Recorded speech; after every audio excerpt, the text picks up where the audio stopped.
So, previously, the group of you have been winding your way through the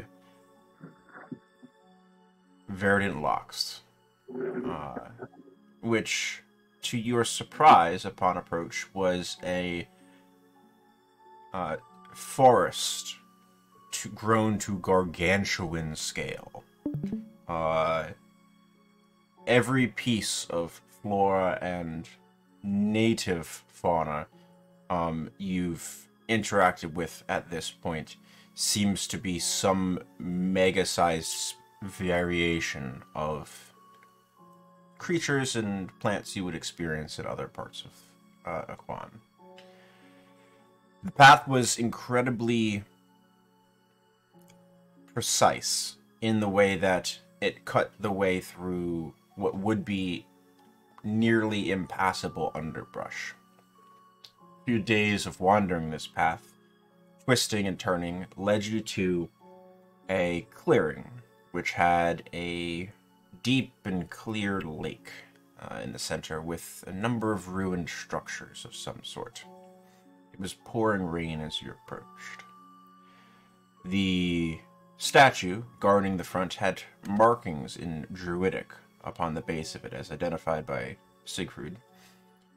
And upon a little bit of scouting, you found another statue of an individual which also bore Druidic markings.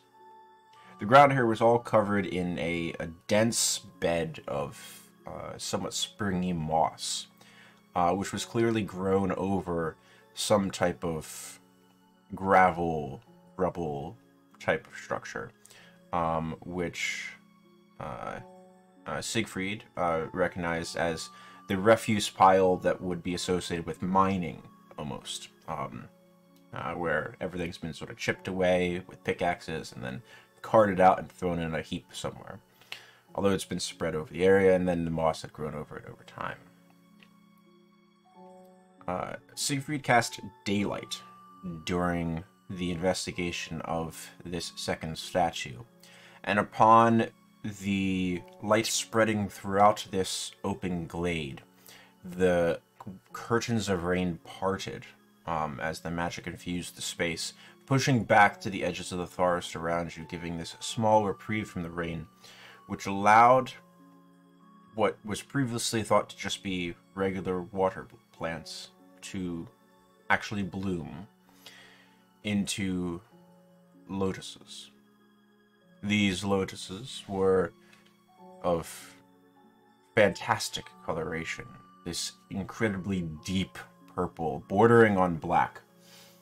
And as you examined them and took some time, there was the discovery by Aeolus of a number of magical properties and the delicacy with which these need to be handled. Teng, using her, at this point, skilled hands at harvesting various medicinal herbs and plants throughout her travels, worked on trying to harvest some of them, and suggested in a moment of inspiration to test the properties on Dunnan, who had been feeble-minded during a fight previously in the forest against a dryad. Dunnan, chewing upon one of the petals of the Midnight Lotus for about a minute, was cured of the ailment and the curse that had been placed upon him balefully by this dryad. These plants were remarkably powerful, but seemingly difficult to harvest. You continued to work, and Aeolus continued to try to refine this process to see if there was anything else to discover. Dunnan, with his newfound intellect, or newly rediscovered intellect, set about trying to figure out what was going on in life. As the group of you finished harvesting one set of plants and moved to another, Teng, you were winged by an arrow, and you realized you were not quite alone in this grove. in this glade, pardon me, a large Medusa with hair like snakes, wielding a longbow as tall as Dunnan, was displeased by your theft from what she saw as her own garden, and, as such, was ready to defend it. A fight was had, during which time several of you nearly became petrified yourselves, to the detriment of all who were fighting, should one of you fall, but managed to resist the overall effects of the gaze of the Medusa, despite her trying to force it upon multiple members of the group during the scuffle. Finally, she has been slain, the head summarily destroyed by a hammer flying through it, but that brings us to the aftermath, where we pick up. What are you doing?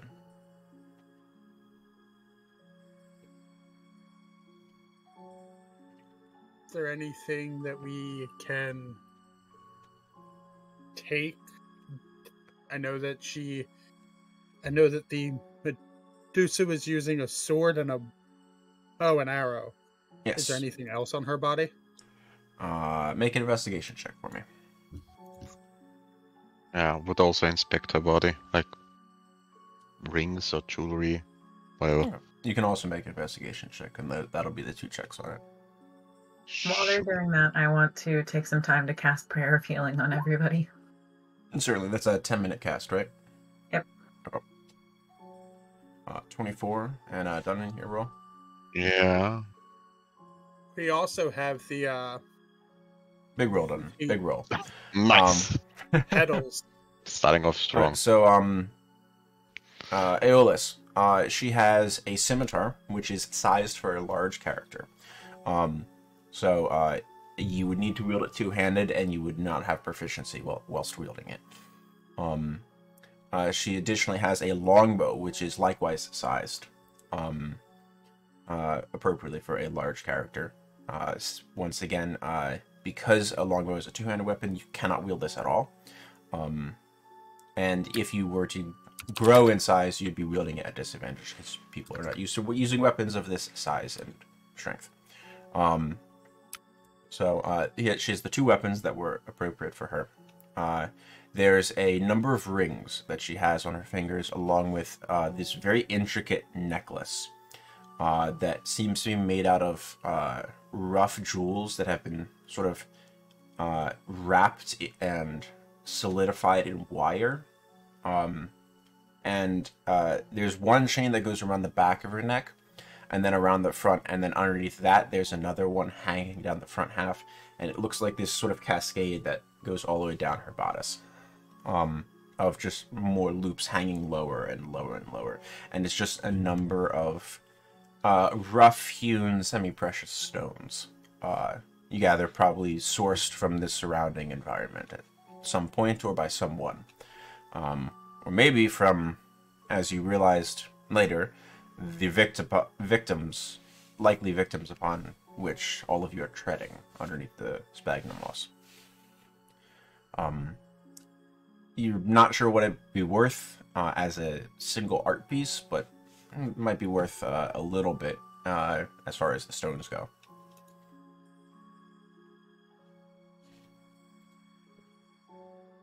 Alrighty. Aeolus will show the rings and necklace to everyone. Mm-hmm. If we want to see if any of these have some sort of magical property, it'll take me quite a bit, but I can try.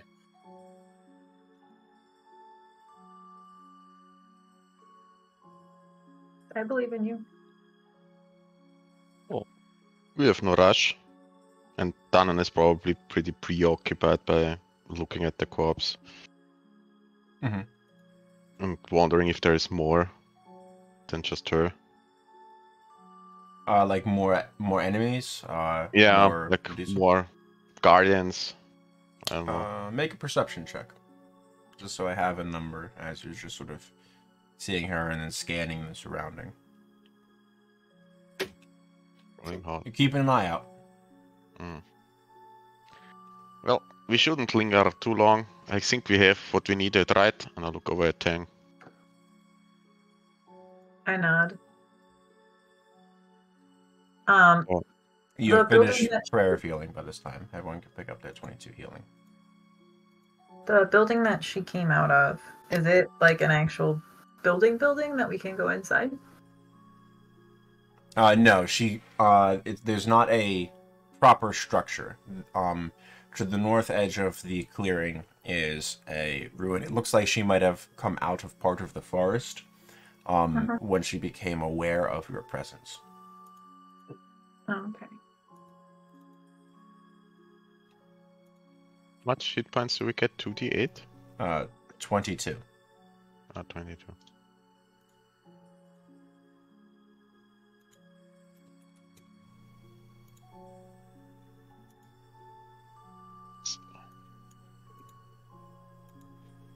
So, is there anything else? Where did she come from? Sorry, I missed that. So she didn't come out of a building or structure proper, from what you were able to see, at least from the clearing. She presumably, from what you can tell, came out of the northern edge of this clearing of the forest. I'm not sure if she's got some type of structure back there where she lives, or she was returning from hunting or whatever, or if she was just coming to stop by and happened upon the group of you thieves. Well, Is there anything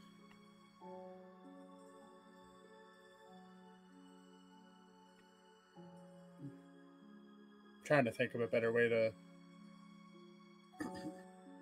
is there anything worth harvesting from the creature's body? It's entirely up to you. The lower half is a snake. She has scales if you care to get demi-humanoid scales. There's a few strands of snake hair that's still present if you care to collect hair of someone. It's entirely your call. Aeolus is gonna chop off one of her hands. Okay. You have her hand. Well done. your fetish is getting weirder and weirder, Aeolus. Yeah. Yeah, I'm aware. Nevertheless, we should look where she came from, just to be sure, not to get ambushed again. And I would probably trace back where she came from. Okay, make a survival check for me.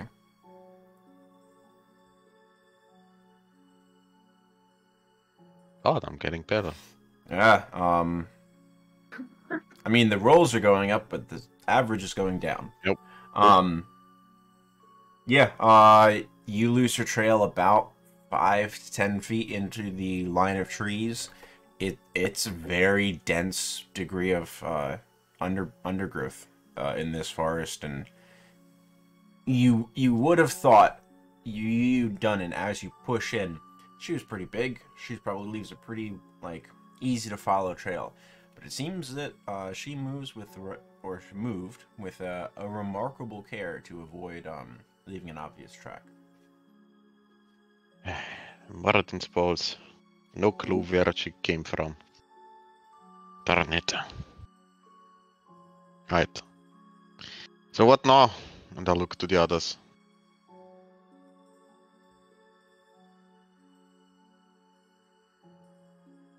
Well,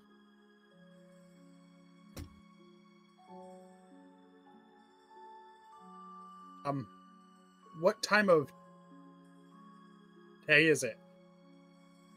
It is at this point afternoon, and Siegfried will confirm you have about another 10 minutes left in this daylight spell, the most recent daylight spell he's put up.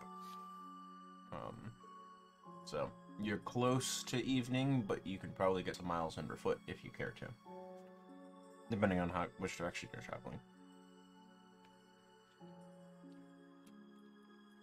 Just to remind me, what was the greater goal for us? We were pursuing that Windrunner. We Female? Wind Rider made Windrider. her way, or their way, up here. We had to gather the Midnight Lotus For me. seeds. I would turn to Tang and do you have to deliver this back to your people, or what's the aim here and now that you have it? I need to get these home. But that is where we were going to be heading anyway, right? That's where the person that we're seeking went, supposedly. Up to Hollow. Well, that's a big heave, right? But if we are going there anyway, might as well deliver your plants. I think helping Tang takes precedence over anything else at the moment. Alright. Do you know where we have to go, Tang? Do you know your way home from here? According to the map, it's to the northeast. Map if you guys. That'd be. I would appreciate the map. I'm directionally challenged, which is problematic for a bird.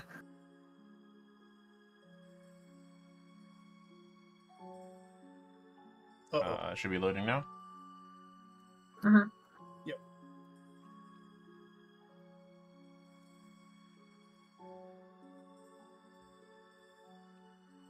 At the present, the group of you are shifting there in the Verdant Locks. Mm-hmm.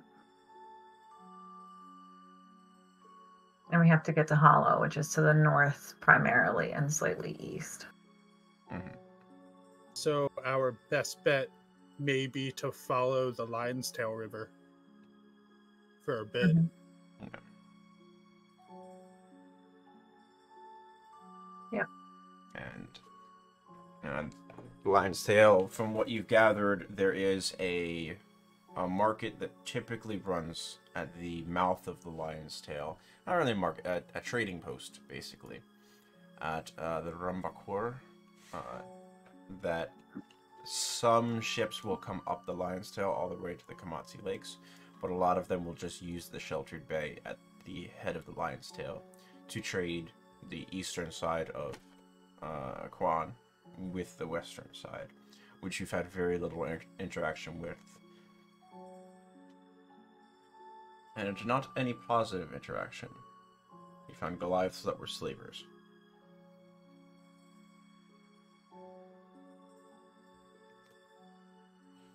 All right. I will attempt to, with the help of Tang and Kanin, seeing our other two companions are out of it at the moment, attempt to lead us east, northeast, out of the locks. Alright. So, to be clear, are you backtracking along the trail that led you into the locks, which will be a couple days' journey, or are you trying to trailblaze through the forest in a northeasterly direction? Which Siegfried can keep you relatively on a decent heading, but you haven't realized there are other dangers in the locks as well. Would prefer to follow the trail to get out of the locks, but I will follow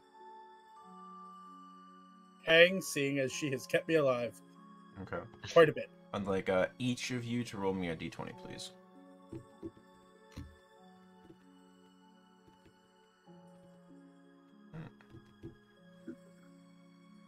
Oh. Okay.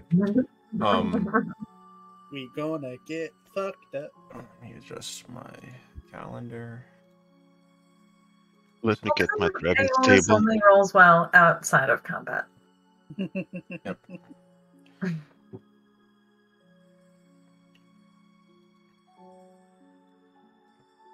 us to the 17th day of Lent. Alright. The group of you are aware of some dangers in the locks at this point. Dunnan and Tang, I need you to both roll me D100s, please.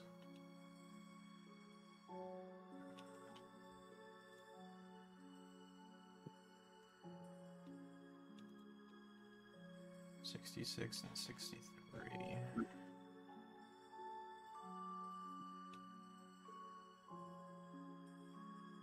Okay. Tang, roll me a D4, please, and a 3D10.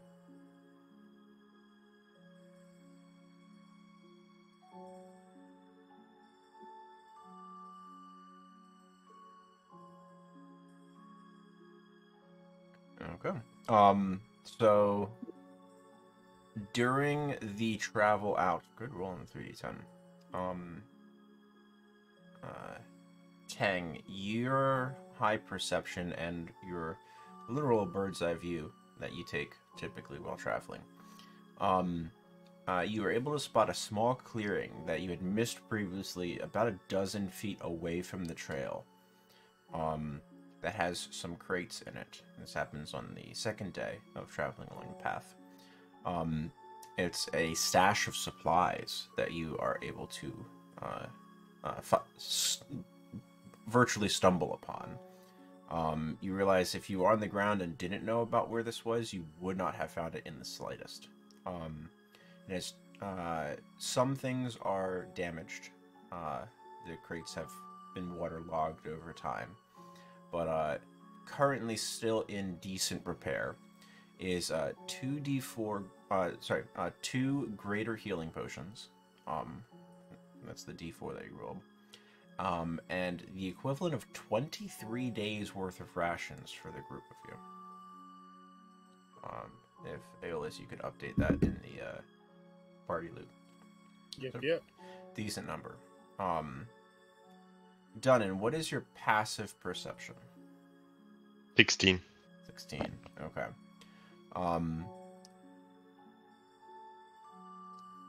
Whilst they are sort of tearing through these crates a little bit, and you're waiting on the trail to be able to call back to them so that way they don't leave the clearing at the wrong angle or something like that. There's a very 17, large... sorry, we leveled up. 17. Okay. Yeah. There's a very large, about 4 feet in width. It's a massive purple flower that just sort of lets out this puff, which looks like the faintest of sparkles just flicker in the air for a moment. I'd like you to make me a Constitution saving throw. Not poison. 16. Okay. As this sort of puff of spores just wafts through the space, you hear the very faint whispers for a moment, and then they begin to fade. And they didn't make any true sounds that you recognize, just and then fades. And then it's quickly looking around. As the sparkles fade from the air, you recognize the sounds fade as well. What's that? I look around. I look to the others. Did you hear that too? And are they preoccupied with... They're preoccupied with looting these crates that they found. Yeah. I'll look around and look at the flower again.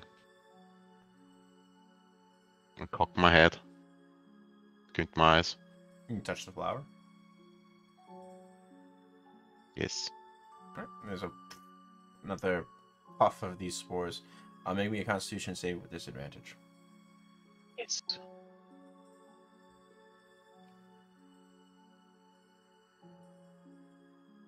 14. As the spores waft through the air nearby you, you hear these whispers again. And they stay. They bounce around in your head. As you are sort of trying to shake your head. Almost like there's water in your ears that you can't get rid of. It's just these whispers are worming their way in, and then you realize it's the voice of one of your best friends before you had come to Aquan, whispering that you're going to death. Join us. Or God, you are too. There's no escaping it. You hear another voice. It's some of your loved ones from Elderthorn. You're all doomed. Your path is doomed. Will not succeed. It's deeply unsettling to you.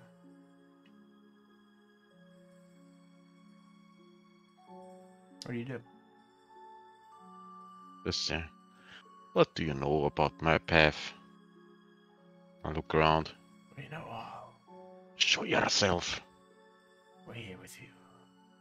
Always. We know you're failing.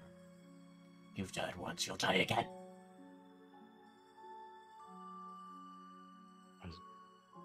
Try me. And I take out my hammer and smash the flower. Another massive puff of these things spreads out.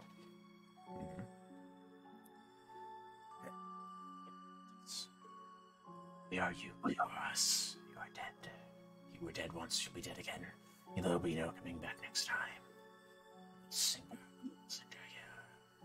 The whispers continue. Getting more and more unpleasant. I just frantically swing around the hammer. Yeah. Are you? I don't hear Eolus. I'm just too focused on the spores Sure. and then the voices. Sure. Come, fight! Don't just talk, fight me, come here! I swing around, trying to disperse the spores.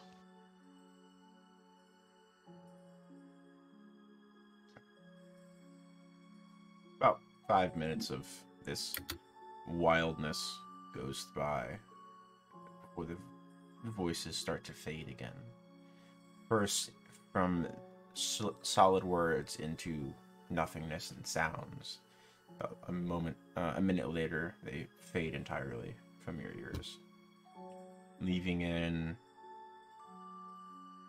unexpectedly empty feeling. I'll take a swig of my ale and just clean my beard. Okay. And go back to the others. But did they see me doing that, or were they No, too... they were about a dozen feet away past underbrush that they can't see. Okay. It's up to you if you decide to tell them about it. I say nothing.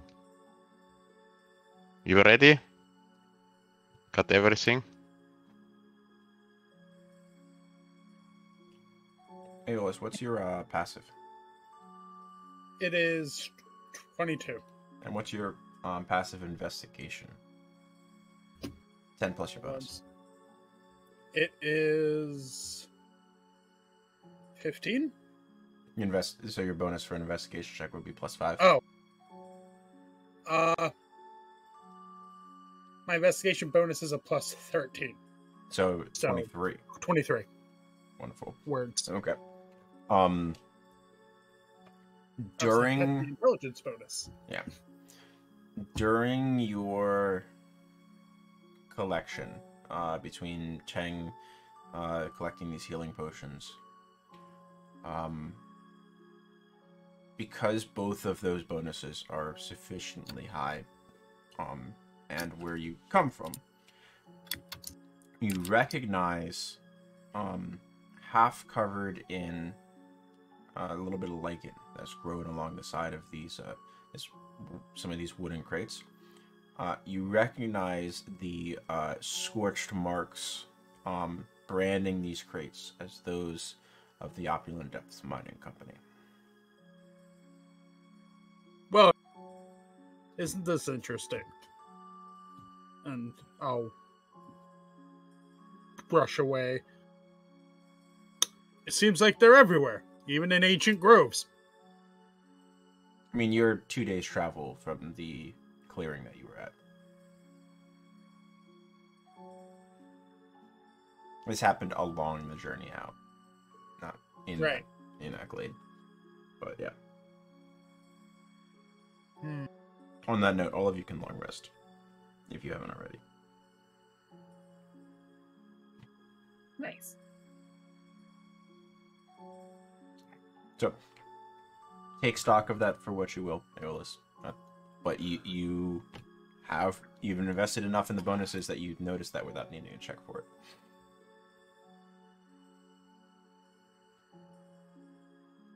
Point it out to the rest of the group before we head off.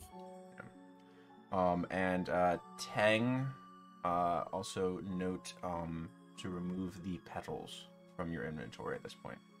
Okay. Because it's been greater than 24 hours since they've been harvested. Okay.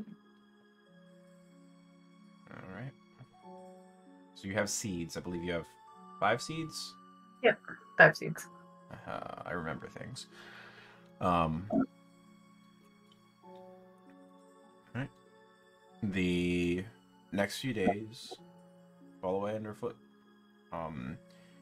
You are cognizant of the massive bats and plan your journey through their territory accordingly, such to camp a ways back once you see the white chalky substance upon the trail, and then do the full traversal of their territory in a single day, such to avoid fighting a swarm of bats the size of Great Danes,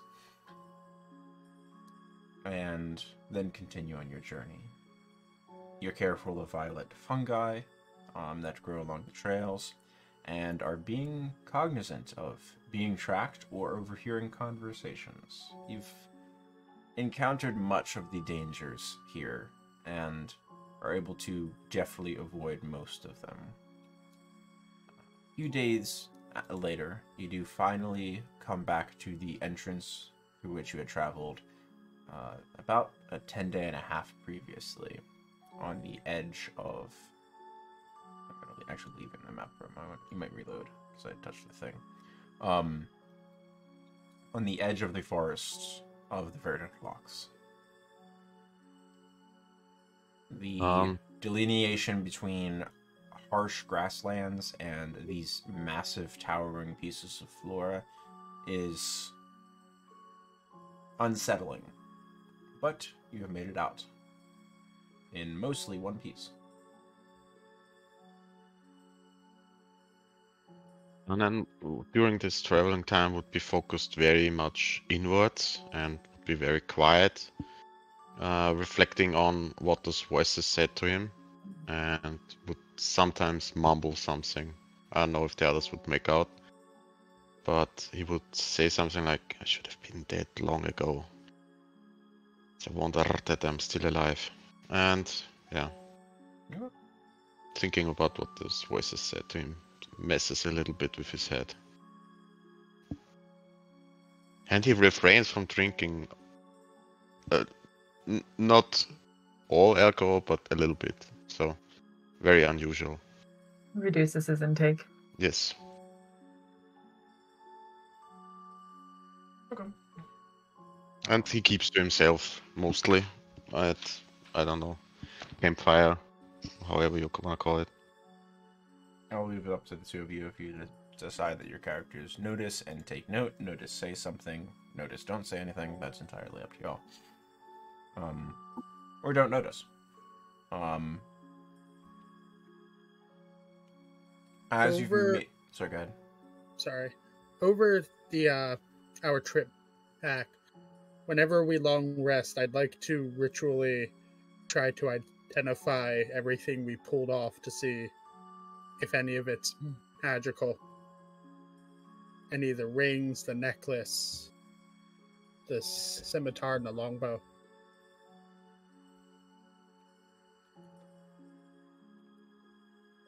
Certainly. One sec, I was typing something. The scimitar and longbow are not magical. They're very well made. They would constitute as mastercrafted items, but they are not magical. They would be prime candidates for an enchantment based on your understanding of how items become enchanted, but they themselves are not enchanted. Likewise, none of the rings bear any type of magical enhancement of any sort, nor does the necklace or the stones held within. Okay. You are able to successfully confirm that the 2 potions collected are potions of greater healing, and not mimics that will bite your lip. Yes. Before we get back to Felthold Refuge, at the start of one of the long rests, Aeolus would try to show Tang Pidget. You can decide how that goes. I imagine Aeolus is, again, attacked and bitten because his animal handling and creature skills are poor, but he is not giving up.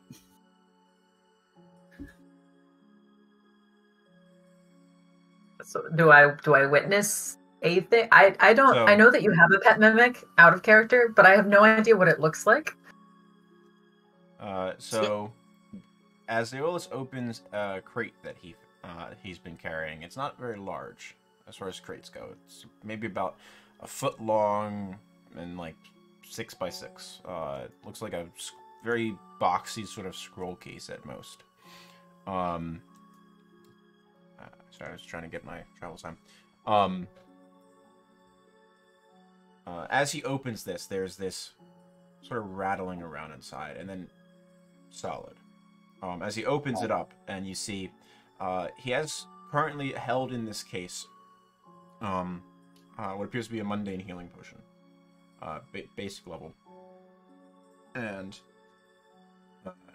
he demonstrates to you that as he takes this potion, and acts to be about to imbibe the potion, moving the stopper aside, which is this nice sort of mechanical stopping mechanism such that the bottle could be reused and resealed completely when it is refilled, as opposed to a very basic sort of cork that sometimes you see.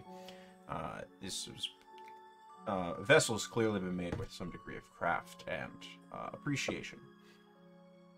And he goes to move this cork aside, or move the latch aside, and go to imbibe it. The liquid sloshes forward, and you're worried it's about to pour onto his face because he's not put it directly to his lips.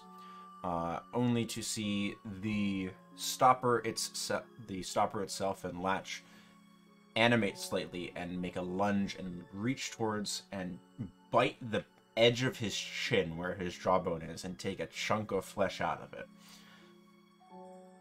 before retracting back and looking like a healing potion again. I'm assuming you didn't warn me that was going to happen.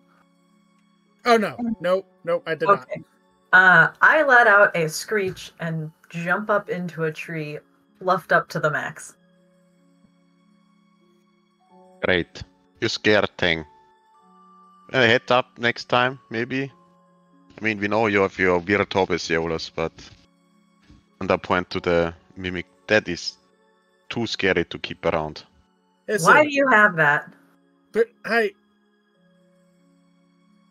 I want to see if I can make use of it. I am brandishing my staff between me and the mimic. What? How? Make use of it? How?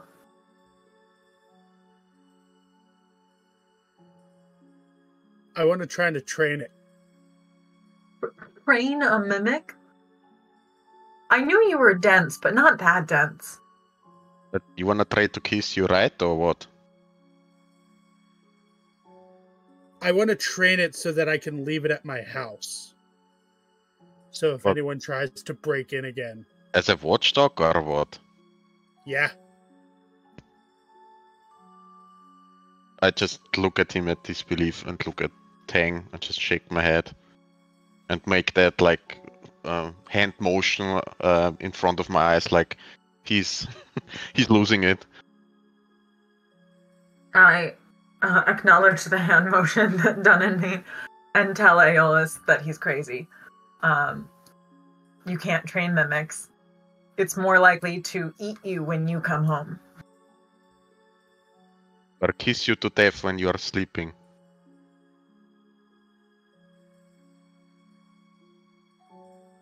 I don't want to camp with a mimic in camp.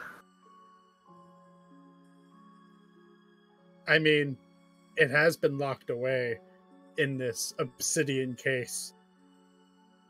Yeah, but how long is it gonna stay there?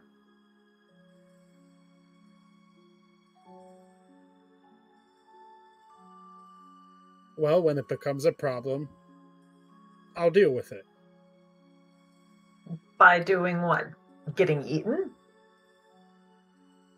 You're very good at near-death experiences. I mean, it's only taken a chunk of my palm, the edge of one of my fingers. Okay, you know what? Fine. I will let you keep the mimic. I will not heal you for any of the damage that the mimic does. I can agree to that. That's a I'm stupid, so I have to deal with it. Sort of thing. We told you so. And I'm sleeping up here tonight. And I tuck myself closer to the trunk of the tree. I won't hesitate to smash at Aeolus if it tries anything funny with me, right? So just so you know, I won't hesitate to crush it. If it tries to attack any of you, you have every right to smash it to bits. Good. I don't want any surprises and any complaints afterwards, just so we are clear. Understood. So, and how do you plan on training it? Train it? So, more or less, I know that mimics in themselves are chaotic creatures.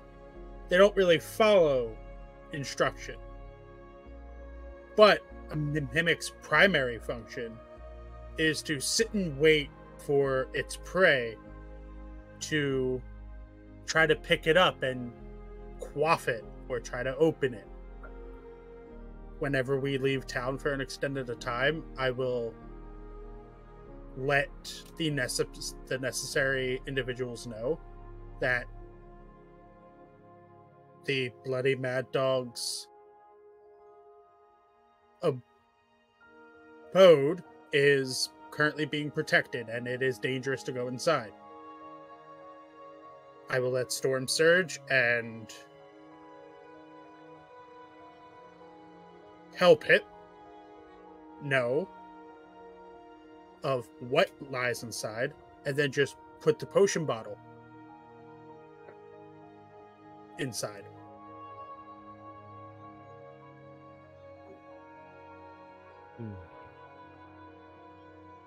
This is a dumb idea, and it's gonna bite you in the ass. Oh, well, I'm gonna laugh very hard if it bites you in the ass.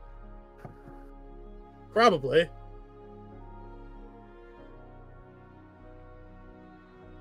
You still haven't told us how you're planning to train it. You've just told us what you're planning to do with it. That does not mean it's not going to attack you when you come home.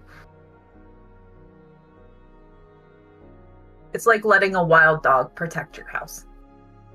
No. I've been trying to work at it whenever we long rest, and it's my watch. And how's that going? Aeolus will unglove one of his hands, and you'll see all the bite marks that have healed over and scarred all over his one hand. It's a battle. It's a struggle. It doesn't look like any progress has been made so far. Just some scars or Well, I mean, bruises. Bite I've marks. only had it for about a week. For about a 10 And day. starts. Yeah, and now he has a bait hand. I just And- shake my head in disbelief. And I think Hang would notice it just based off of my out of character knowledge of her passive perception. But there's like this odd twinkle in Aeolus's eye, like slightly crazed twinkle. I'm not even going to address that. I don't want to deal with it. That's fair. I'm making a mental note of it, but I am not addressing or commenting on it. I just think you've lost it. Yep. That's a fair point.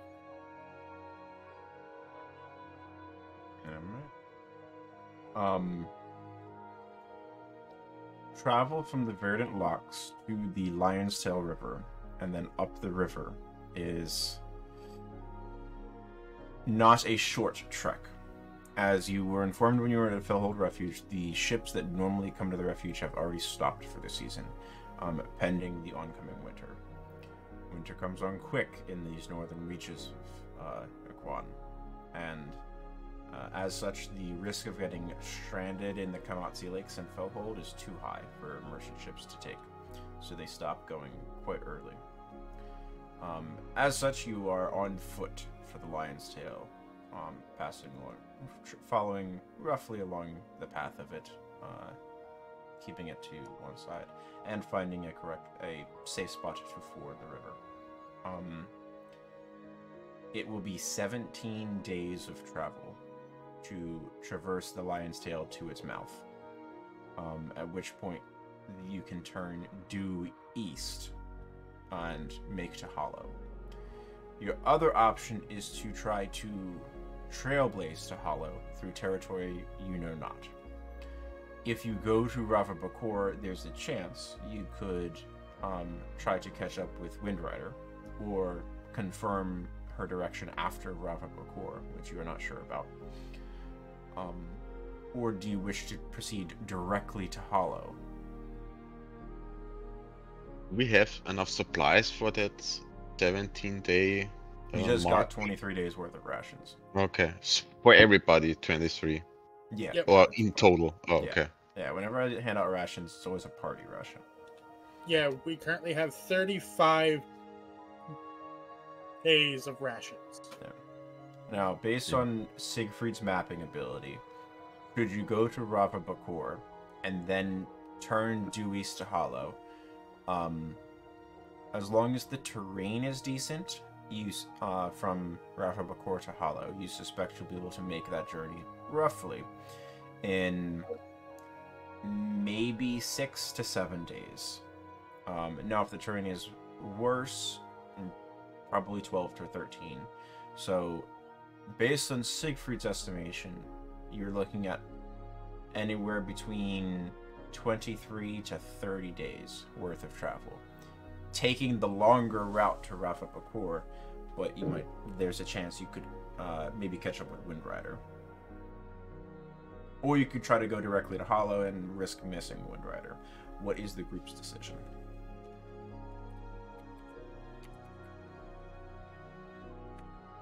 And is that detour town big one, or is it like a small settlement? Do Is we what? know? Ravabakor? Yeah. You do not know. You know it's a trading hub. Would I know? You do not. Okay. You've heard the name previously as a, but you've not been there. You just know that it's a space. So you've probably heard the name previously compared to, prior to hearing the name, the rest of the group hearing the name for the first time near, from Fellhold Refuge. So you're aware of the place as an existence. But it's just words to you. Okay. I think it's probably a good idea to go there first. I don't currently have the skill set to grow these plants. And there might be someone there that can help us with that. I'll leave the decision up to you. It's your mission. So if you think it is wise to go there first, I'm all for it.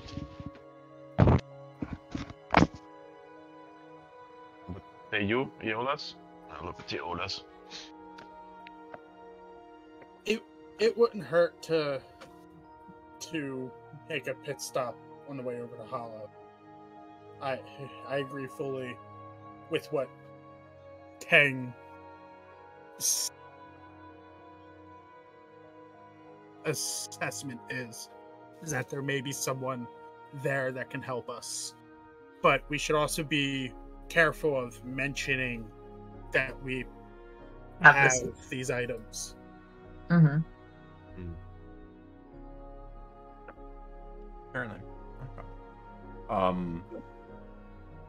Group's decision to head to Ravabakor along the full breadth of the Lion's Tail. Travel is not slow, but not fast. Sorry, go ahead. You're about to say something, Tang? No. Okay. Travel is not slow, but not fast. You are committing to trying to make a decent pace of it, knowing that your rations are tight, so to speak. You have enough leeway just in case, but they're not perfect.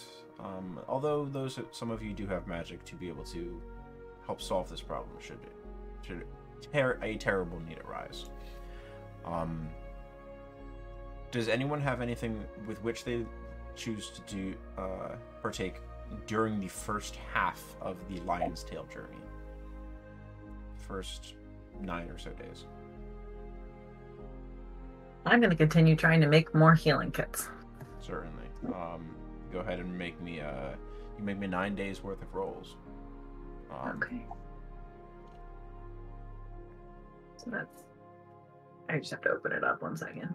That's fine. So survival.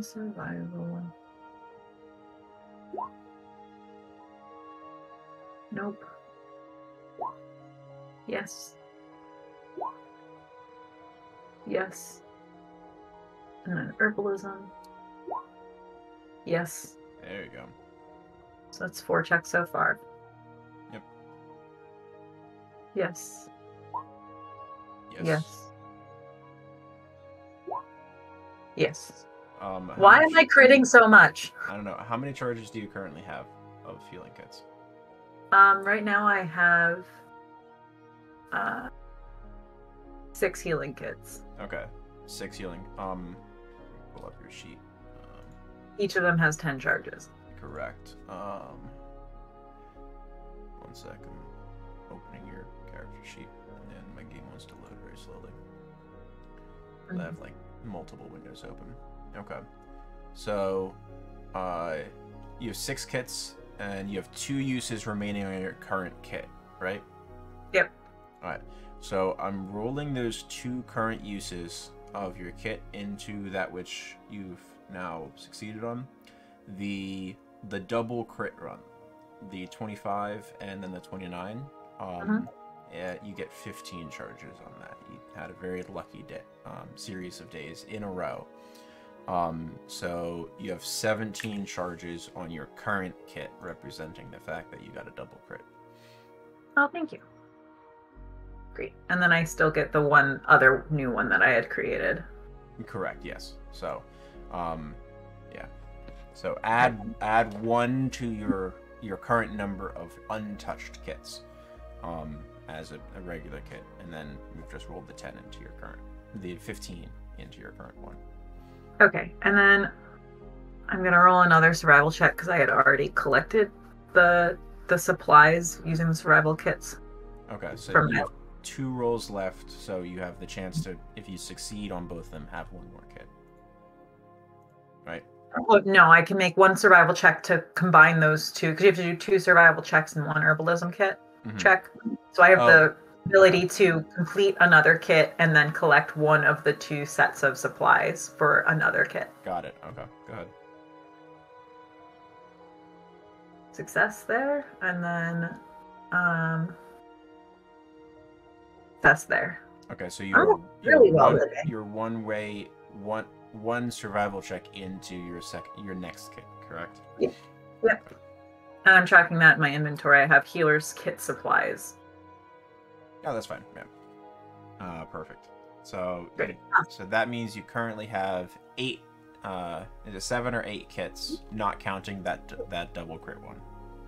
I have 8. I would like to give 1 to Dunnan and 1 to Aeolus because it allows them to stabilize a dying creature by expending a charge as an action without having to use a wisdom check. Making a medicine check. Yeah. That's good. So that they can just use the kit to stabilize someone else. Right? Yes, that would be how it gets used. You don't need proficiency to be able to do so. Correct. So I'm going to drop down to 6, and then both Aeolus and Dunnan get 1 healer's kit because I want them to be able to stabilize other people if they need to. So it's another save for Aeolus, right? Then who else are we gonna use it on, right? Probably. But I mean, I mean, to be fair, you've also taken a bunch of hits recently. Me? No. That much is true. Our foes get more formidable by the day. Thought this Gorgon was pretty tough, I have to say.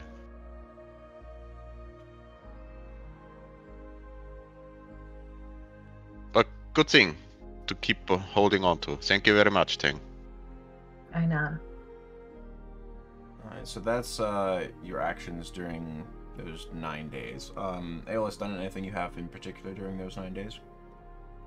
Probably some sparring with Aeolus, some playing with the puppies, some martial training, athletics training, the usual stuff.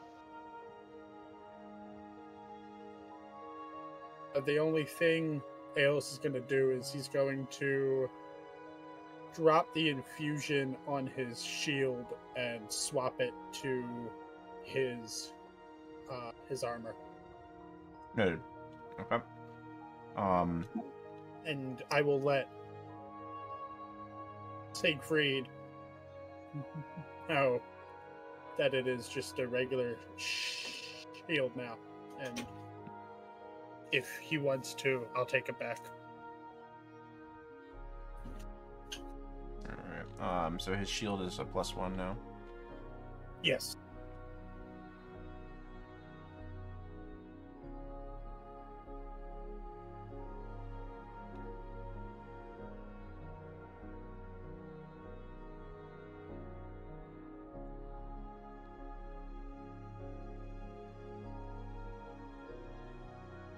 Okay, I don't know where he was tracking his thing. Whatever. Not worried about it right now. I'm just trying to scroll through his sheet unsuccessfully. Okay. The first half of the journey along the Lion's Tail is productive. You're traveling through initially very sparse plains until you reach the Lion's Tail River, which along the eastern bank is particularly hilly, and you decide to ford a little bit after that to be on easier terrain. during which time you're passing through relatively deciduous forests. And it's easy to collect these herbs for you, Teng, as you're going, as evidenced by multiple crits. The air is rapidly getting cooler over these series of days, and by the time that you come to the 9th day, the mornings are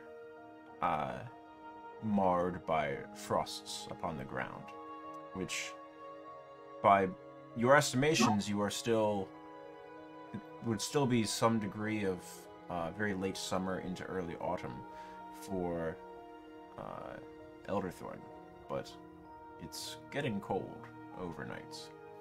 And on the 10th day, you have your first degree of precipitation during this cold morning, and a snow squall fills the first couple hours of your morning before the sun returns for the remainder of the day, keeping a cold temperature. As you continue moving, the days are growing consistently colder, and finding these plants which you need, Teng, is becoming more difficult during the days. Most likely killed off by the cold overnights. By the time you reach the 15th day, and you believe you're near Ravabakor, there is snow upon the ground during the entire day, and chunks of ice in small pools and along the edges of the Lion's Tail River, which has grown wider and slower moving as you've been traveling. The edges are carefully frozen, small puddles have iced over, and the forest has slowly transitioned from this deciduous makeup that you've traveled through previously into a predominantly coniferous forest. Teng, you can make the checks over the next few days, over those days, the remaining, say, 8 days or so. The DC for finding herbs, just due to the nature of the environment, is going to be a little bit higher. It's going to be an 18. Okay.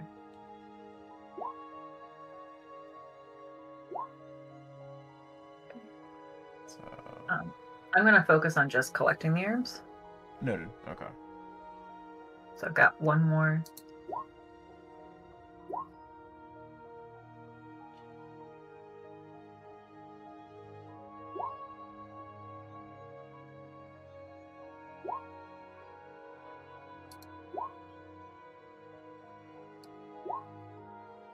Awesome, 5 more. Okay, certainly. So you have a collection, which I'm definitely... used to hunting herbs in cold temperatures. Pardon? I'm used to hunting herbs in cold temperatures. Mm-hmm. That's why it wasn't a higher DC than that, but it's still not as easy. On the 17th day, which, by Siegfried's reckoning, is the last day of Alliant. So that you, the 30th of Alliant, you're about to hit High Harvest Tide, which marks the true beginning of autumn for for Elderthorn and places to the south. You are trekking through inch-deep snow constantly. And you come to a very wide bay. There's a sharp decline in the topography here, and the Lion's Tail terminates in a series of cascade falls on some areas, and very as it separates into this delta. Some of them go over these rocky structures, and then other sections of it are fast moving down a decline, but are still potentially navigable by boat with presumably great effort. As you are gazing out at this wide bay, two arms of land in the clear sky, gray as you're observing it. These two arms of land close in this bay many leagues away from you and leave a small opening between them such that this area is likely remarkably well sheltered from storms. And near the coast there is a small series of ramshackle shanty town. Town is a generous phrase. It's about 3 to 4 structures. And a very large, seemingly well-maintained and reinforced dock of stone and wood. Off to the east, further along the coast, you see another river that's feeding into this bay as well, that disappears into the forest line. See no boats, and in fact you see many bergs of ice shifting in the bay that had sort of must have gotten washed in here and then have been trapped in the currents of the bay themselves. This is not a very pleasant environment if you are unaccustomed to cold, of which none of you have your cold supplies either. You left them in Elderthorn. I have mine. You do, but that's your customary to this environment. The rest of the party had purchased cold gear in pursuit of an owlbear.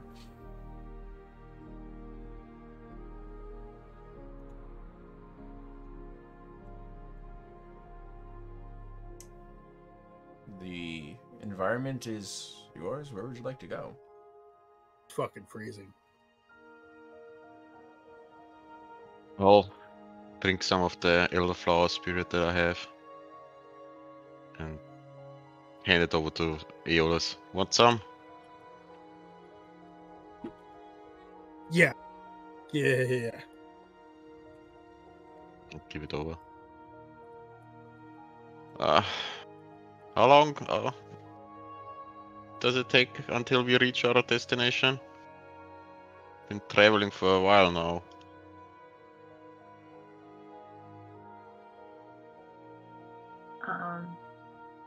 Sorry, I'm looking at my spells to see if there's any spell that I have that creates warmth.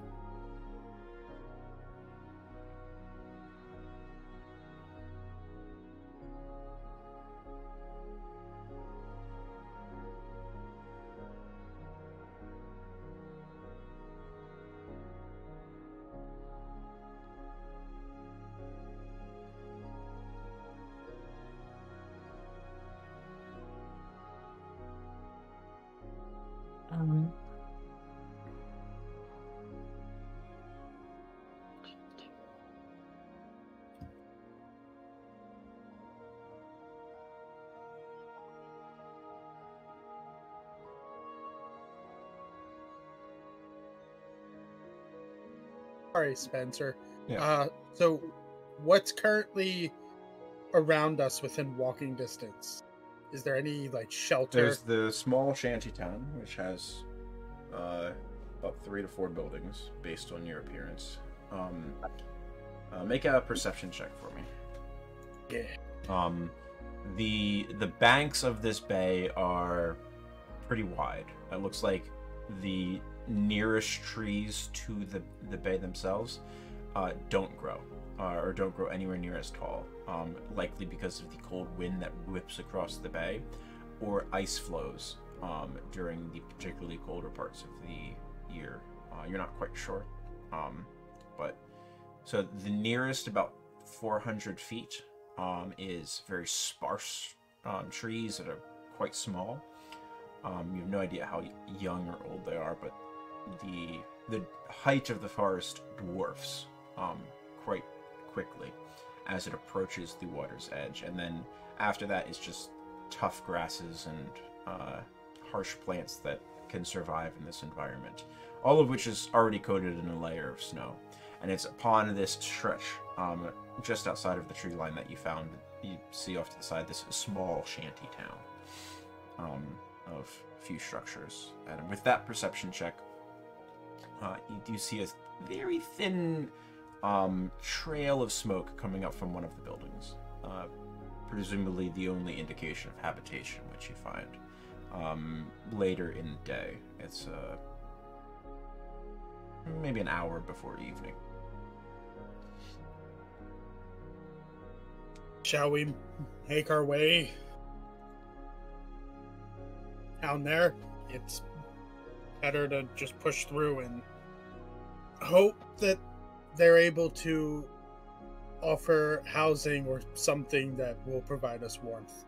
Or some gear or heavy cloak. And just Dan is shivering. There's some icicles and crystals in his beard forming. See, the fucked up part is I have my heavy cloak. It's not heavy enough.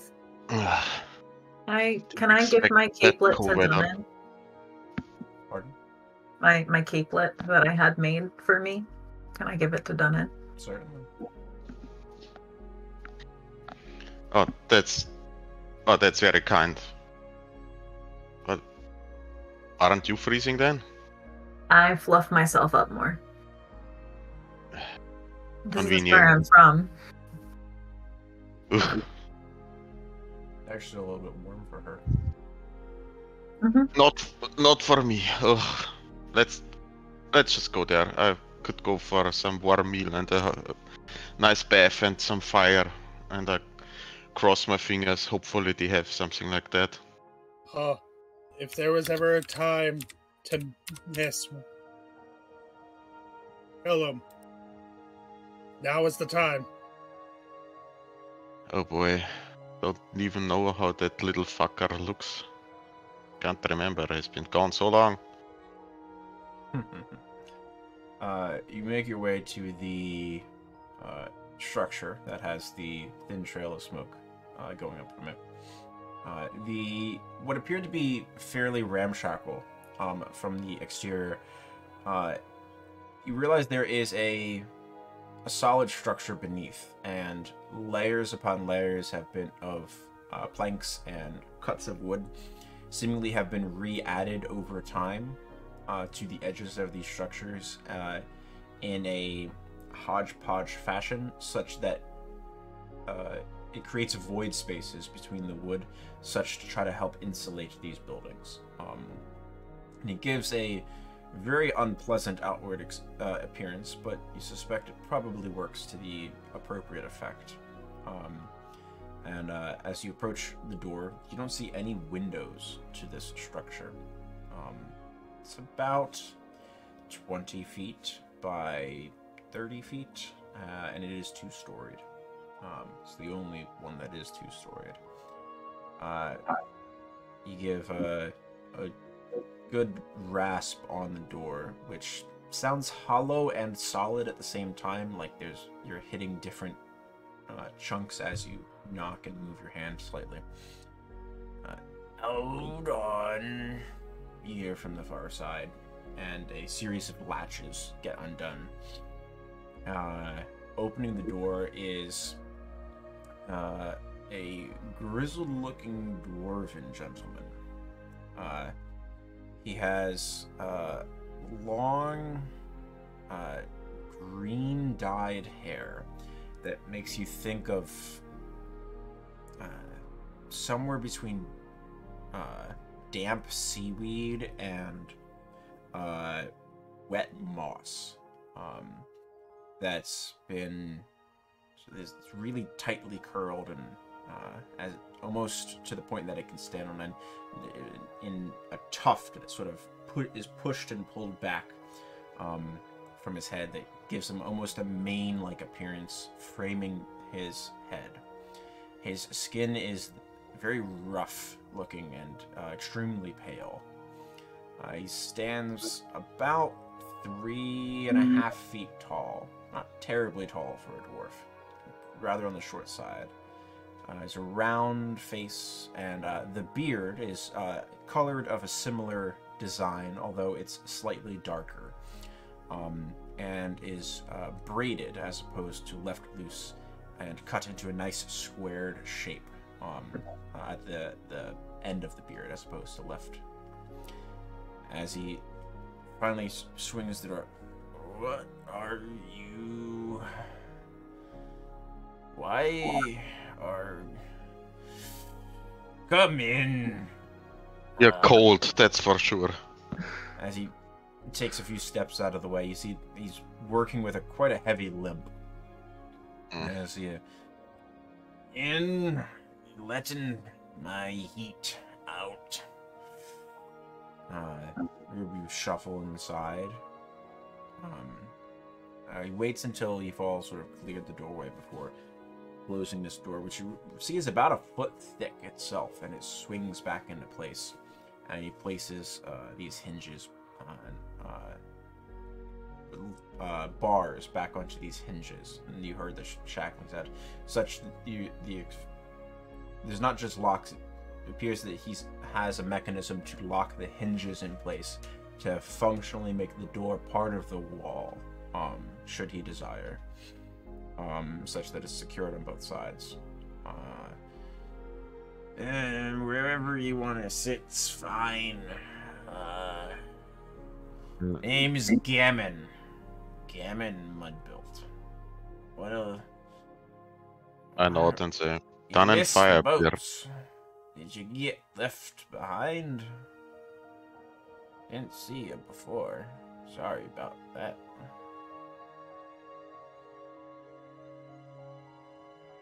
Boats to where? So you weren't on the boats.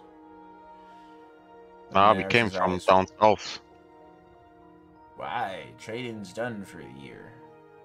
Winter's already here. See those bergs out in the bay? You're not getting anywhere with them floating about. Ship killers they are. Well, we were following a trail, and seems like we are too late. He gives like a rough scratch to the side of his chin, and you see the whole square beard as opposed to the undulation. It sort of all waves as one, like it's most likely heavily beeswaxed as well. I mean, you're late by about a month and a half, close to 2. They'll make out 10 days ago, maybe 35 days. I don't know. Just about staying warm now. He gestures to the room, and you now see you're in a wide common room with a central hearth that's supported by 4 stone supports that have banded metal attached to the stone to help them hold their shape in the arches, that then move up to a somewhat narrow chimney, which you see goes up through the ceiling of this room and presumably through the center of the room, whatever rooms are above. And this hearth is has a reasonably sized fire upon it. Not such that it's threatening to jump the edges and burn the place down, but enough to warm the entire bottom floor comfortably. Around the hearth, there's a series of tables. There's cots set in a 3-tiered bunk system along one wall. This looks to be a common house of some type. Then off to your left as you enter, there is a staircase, which is almost vertical. It's not quite a ladder. There is some degree of an angle to it, but it's much closer to a ladder than a stair, up to the next level, which is out of sight. You living here alone? I look around. I attend the quarters, and I get my peace and quiet once all the sailors and traders have left, which you are now disturbing. I wasn't expecting anyone until, gosh, first thaw, pardon me. Probably sometime in chess. I imagined I had 3-ish months before I would expect anybody. Well, terribly sorry to disturb your peace, but we were, as I mentioned. It's fine. There's not a lot of help in these parts, especially for folk who don't realize that winter's here, as he gazes at Aeolus and those of you not properly prepared. It's been a while since I've seen some of your kind. He turns to you, Ting. Are you trading any of the cheeses? Is that where you came from? You can go for some cheeses. I shake my head. Oh. We actually came up from the south. You said, yeah. I didn't know if you took some cheeses down there and still had some to trade. Unfortunately, I'm a healer, not a trader. Yeah, I like the Oryx cheese. Would be a nice treat. It is what it is. I don't have much to trade myself anyway, so that's fine. Perhaps you could provide us with information? I'd be happy to help what I can for the right arrangement. You said you're following a trail of some sort. One of the merchants do you dirty in a deal and sell you rotten biscuits.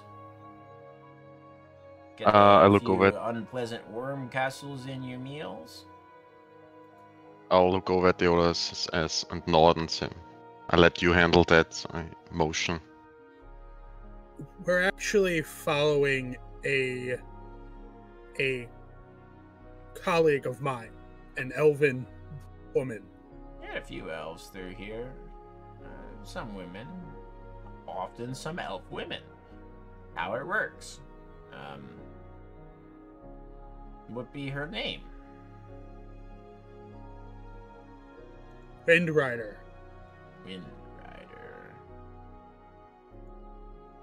Pretty thing. Sort of tall, kind of rude. Yeah.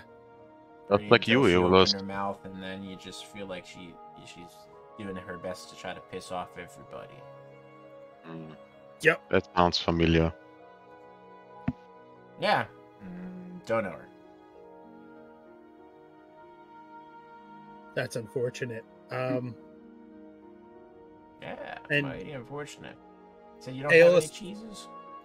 Aeolus will reach into his bag and will pull out one of the rings. I don't have much to trade or to offer for potentially stay and information, but perhaps this will do. And Aeolus will place the ring, or will hold the ring out in front of him. Gemin holds out his hand. May I? Be my guest, sure. And I will hand it over. He holds it in his palm for a moment, tucks it into a pouch. Oh, Windrider. Yeah, I know her. She come through. She was, looking for somebody herself. Why are you looking for her? From the same group. I She in unfortunately some type of trouble? No, I'm unfortunately a lot slower than her, and with how she is, it was a I'll be here, catch me if you can sort of deal. That's a weird degree of courtship that you like.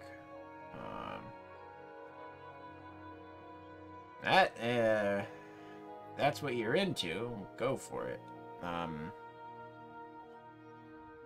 Yeah, she'd been through. Pissed off one of the last few merchant ships. I think she was less forthcoming with understanding of the value of trade in these parts, as opposed to just demanding information. Sounds about right. You staying here tonight? Gonna get cold. If it wouldn't be too much trouble, is there anything around here you need help with? How long you staying? I'll look to Tang and to Dunnan. We're planning to head out as soon as we can, right? I know. Good. And maybe, and I look at the dwarf. Maybe you have like a cloak, a winter cloak to spare. I mean, for like, in exchange for some coin, or if you have anything other of interest for you. Might. I'll tell you what. You're all strong, strapping people. Even if you're not dressed for the world in which you find yourselves. There's a axe there at the door. You cut me a couple cords of wood and stack them, so that way I have a little bit extra supply for the winter. You can stay, and I'll provide you with a right proper cloak. Try to keep you warm as you leave my hall. Get yourself a deal. I also offer to repair anything that's broken, because I can cast mending. The only thing broken is my peace and solitude. Mm-hmm. Alright, wood chopping it is. Let me handle the wood chopping thing. You attend to some other things. What is Aeolus gonna help you? Oh, there's only one axe. I think I'm fine. I need the training anyway, and it keeps me warm. Okay, So, I want I'm to fine. take some time to cast protection from energy cold on Dunnan to try to alleviate some of the burden of the cold. Easily, yeah. How long does that last? It's concentration for an hour. Okay. Yeah, go ahead. Dunnan, if it's not too much trouble, I'm gonna follow you out. Be my guest. So all three of you depart from the common space? Oh, we head outside and chop some wood. Yeah. I can help with stacking it. / transporting it back. Alright. Yeah, go ahead, Alice. So when we get to the furthest point that we're gonna travel, Aeolus is gonna take the obsidian box out. I wasn't expecting to rest around others, so we have to take care of it now. I'm gonna head off. You guys hear me shriek or don't hear shrieking, it won. Unless, Dunnan, you want to hack into something that'll fight back. Shrug. Nah. All right.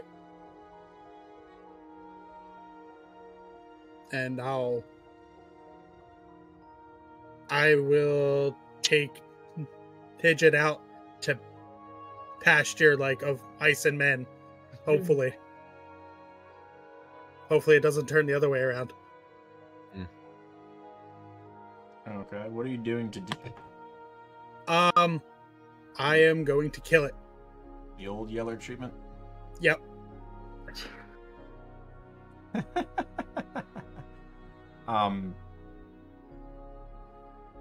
Digit is not so strong as to be able to put up a reasonable fight. If you choose to kill Digit, you are able to do so. Yeah, I don't want to risk anyone that isn't us. Okay. In the death throes of Digit, you see a variety of potion bottles take shape. All varieties of healing potions you see are within its purview, along with a number of ones you've seen previously and heard described. Make me an Arcana check.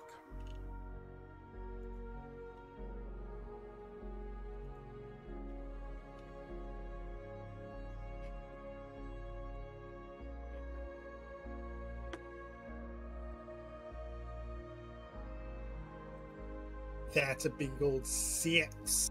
That's 6. great. I think didn't ping. It usually pings when when it does that. The one thing pops up which you are not familiar with. You see a very basic looking potion bottle, very unlike most of the things that Digit has replicated. It is an amber liquid, which is mostly translucent. Looks very much like the transparency of honey, although amber in coloration. It's suspended in this in such a way that it does not touch the edges of the bottle or the top or bottom. Is the tail of a scorpion, some type of snake's fang, and a spider. And finally, a minuscule heart, such as that of maybe a rabbit or some other small type of game animal, that, against reason, is very slowly beating. It's in this state for the briefest of time, enough for you to gather these information, this strange content. You've never seen this potion before as a real potion. Just, you're seeing that Digit has replicated this in some way, meaning it is on some degree aware of this potion as a real potion that could be identified or misidentified, and then Mimic dies, turning into a pile of somewhat flesh-colored ooze, as the consciousness and will that held its multiple forms abates its form. Its ability to hold any type of form is destroyed. That was amber liquid, scorpion's tail, snake fang, dead spider, and a small beating heart.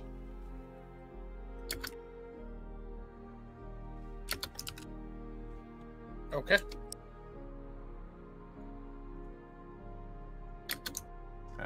But based on that Arcana check, you do not know what potion that describes.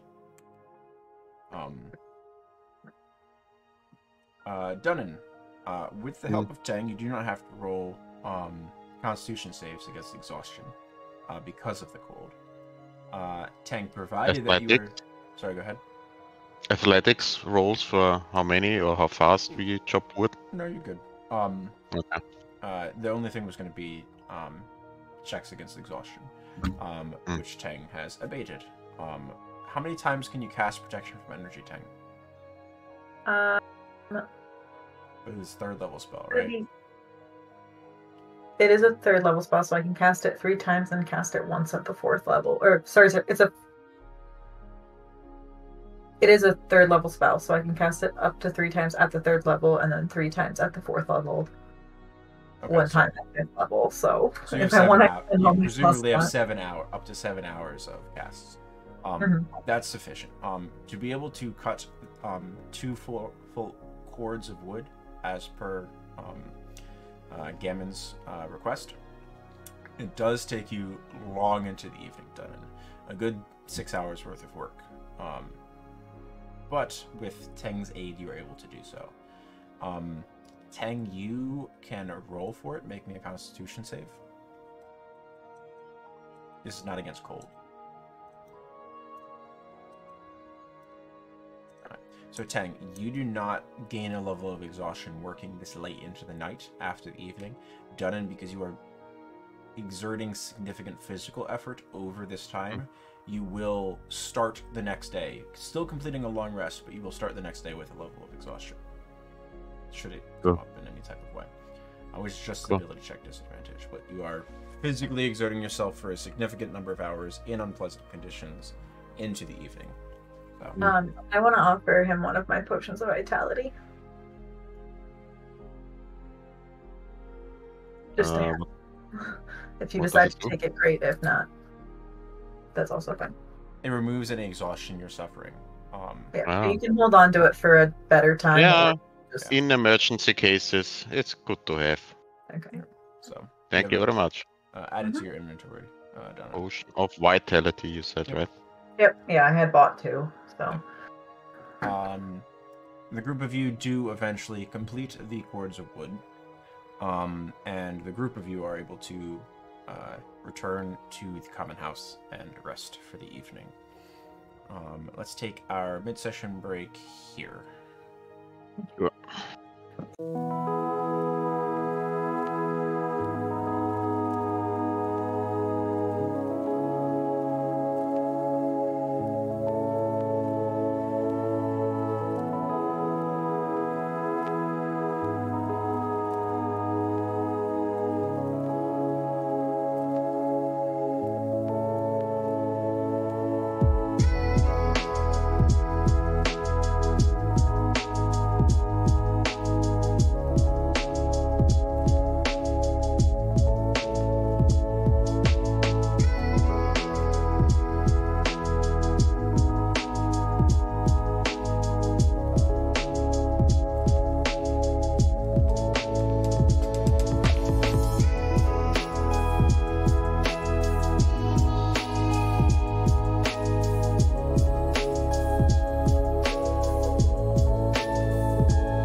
Yeah.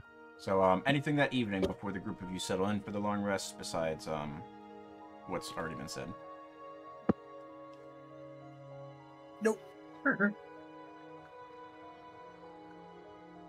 All right. The evening passes. That brings you into the holiday of High Harvesttide. And the day is yours. What would you like to do? Did you get the information where Windrunner went, or just that she did come through and had a fight with a trader? I have not asked where she went yet. I was planning on doing that before we left. And Aeolus will ask. Thank you so much for allowing us to hey, is there any chance you know or could tell us if Windrider said where she may be heading off to? I could tell you that. Yeah, I could definitely tell you that. Would you tell us, please? What's in it for me? Well, that ring was a very expensive ring. It's much more than any offbeat travelers will give you. Make a deception or persuasion check, whichever you think is more accurate. Ale fully believes that this ring is worth a bit. Well, I can tell you one thing. You are not a good trader. I would not recommend it as a career path for you. I am preening myself and I say, typically you do the negotiating before you give the thing. Well, I gave the thing. He asked me if I'd seen her. I did. No, I'm talking to Aeolus.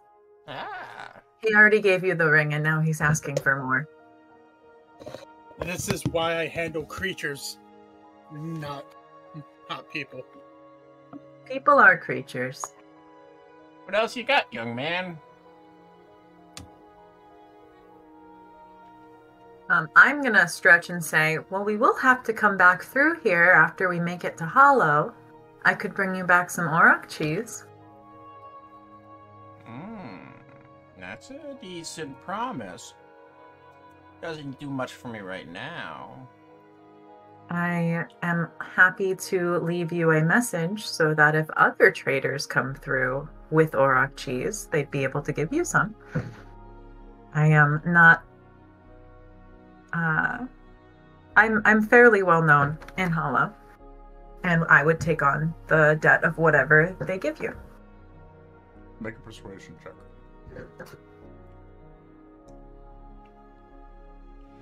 Oh God, Jesus. I'm sure you are. But I much prefer to have something that I could trade to them for such a delicacy. The ring's nice, but it's not that much. And if I am familiar with your people, as I believe I am with every one of them coming through every now and then, with such provisions, the ring will not go far towards purchasing some delightful treats for myself. So, how about something different? Turning you as a young man, if you really want all of the information I have.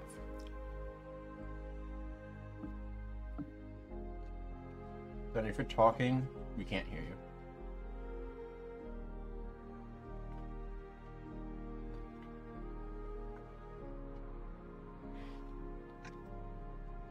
Your thing's lighting up, but you weren't saying anything. I just got up from a chair. Oh. Maybe that's what you heard. Perfect. Yeah. So what can we trade you for giving us the information about where Windrunner went? Silver? Silver's good. Silver is useful. Oh, You have how much? We're talking I like gems. You have fancy foods. I'll take that too. do we look like we brought some fancy food coming know. from the south? You could. I have some spirit if you want some alcohol, and I'll show him the elderflower spirit, which is probably like half full. It's very tasty. Keeps you warm at cold nights. So you don't have any unopened bottles. You only have the open bottle. No. Which is half. Yeah. I Yes. love it. Okay. He takes it from your hand. Gives it. Yeah. Have a uncorks taste. It, gives it a sniff. Holds one of his fingers over the opening of the neck, and inverts the bottle for a moment to get a few drops on his finger. Gives it a taste. That's good enough. That'll do. He went east. Almost due east with Before Danen gives it over to him, when he wants to take it, Danen holds it a little bit tighter so he won't let go like easily, and I'll just relent like, here you go. Like he doesn't want to let go of the bottle. Like, this would go great with some cheese, just saying. But yeah, she went east. She was after some human gentleman. Didn't get it, whatever name she was chasing. She was in and out. Talked with two merchants who were Goliath and a gnome. Different merchants. They weren't on the same ships. Checked with them, and then traveled east. Like wild dogs were chasing her. She was quick. by boat? She went by boat or by foot? No, by foot. By foot. She Oh. didn't take a boat. I thought she was talking to the merchants about bartering some passage, but evidently not. The Goliath seemed pissed at her. Not good place to be with the Goliath. Your friend that's waiting outside notwithstanding. Typically they get pissed at you, you end up in irons. Depending on the situation. Yeah, we know.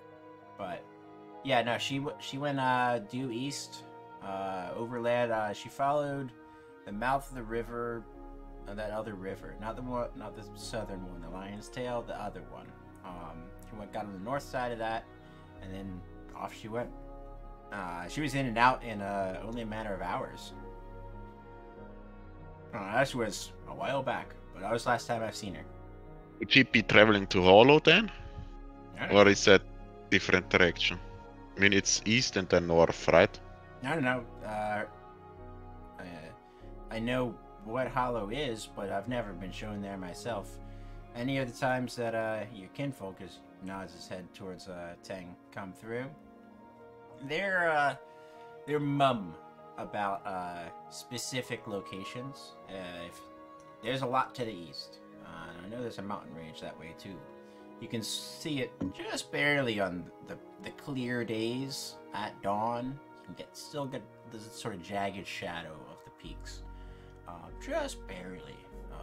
But there's a lot of land out that way, so I wouldn't be surprised if it's there. I imagine it's probably to protect their herds. Thank you for your help. Thank you very much, and enjoy the spirit. Yep. It's on me.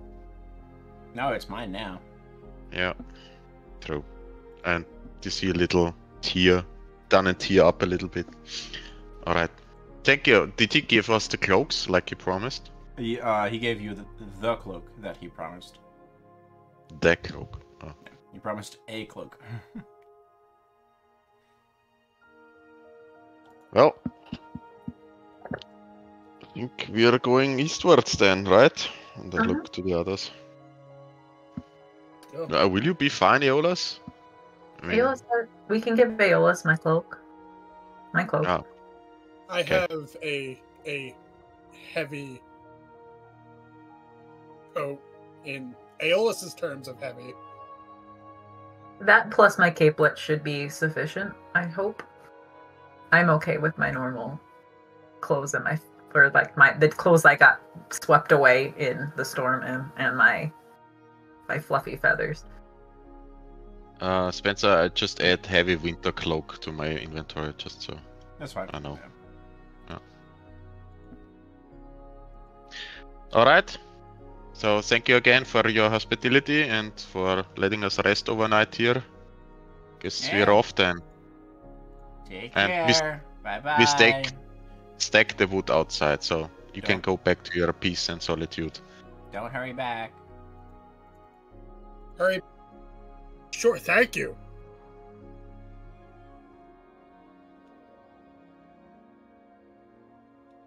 And then I guess we leave. Taking our way.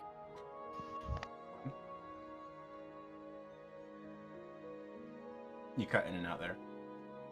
I said, yep, we're taking our way.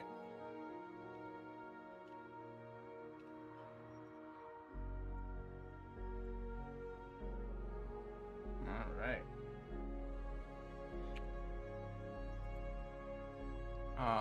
Who is leading the journey? Me, I know where we're going, kind of. Certainly. Give me a survival check. I love how that started off with such confidence. I would not be disingenuous about that.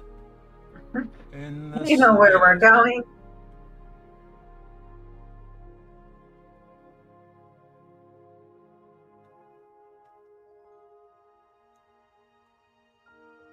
Pretty good survival check.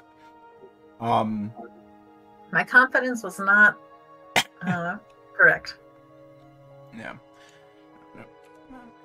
The snow is not enough to make travel unduly difficult, but it is enough to slow you down. Thankfully, there is no serious precipitation over the first course of the day. So Dunnan, Aeolus, and Tang, you all have some degree of protection against the cold. The rest of the group will deal with the next time. Siegfried does. He has the Ring of Winter. Also true, yeah. And he's a Goliath, so he could probably give the Ring of Winter to Heli for the time being. We'll figure it out. Yeah. It'll be fine. I can type. Here we go.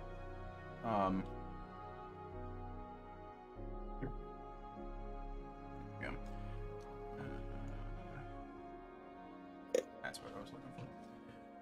The day passes. You do not make many leagues because of the snow, but at least to some extent, some progress is made. Does anyone have anything they wish to do over the course of this day? I'm gonna keep working on my kits. So I'm gonna keep looking for herbs. Okay.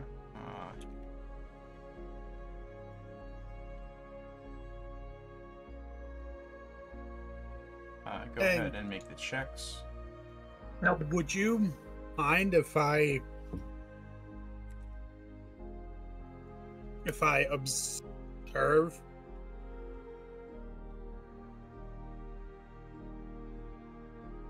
Observe what? How you're gathering and your crafting of these healing kits. Sure. And then I spend a long time, or it slows me down, I'd imagine. Because you can't fly. So we don't actually find any herbs. That's fair. I did not pass my survival check and I'm blaming it on ALS. I accept it. He's just over here like trying to chase after you. Has to stop. We like find the remnants of some that you stepped on.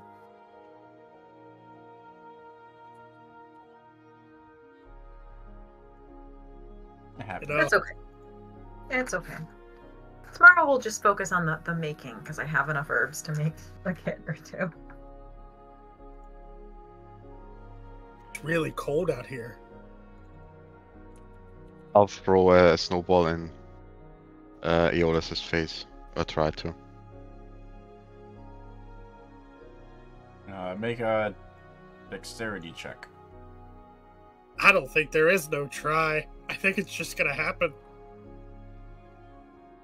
No. Not if you roll a 1. I'm rolling like shit today, man. Awful. See, imagine that it still hits Aeolus. It just like hits him like in the eye or something because he's not paying attention. I like it. And he's just like, stop! I hate snow. I hate it. Relax. We are too tense all the time. I'm old, apparently. Well, at least appearance-wise, and sometimes like how you behave.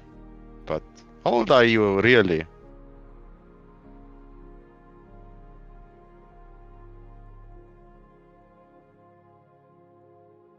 I'd say coming up on my 40th year. Insight check. Sure. He's Squint my eyes. Really? 40? You're pushing 40? yeah.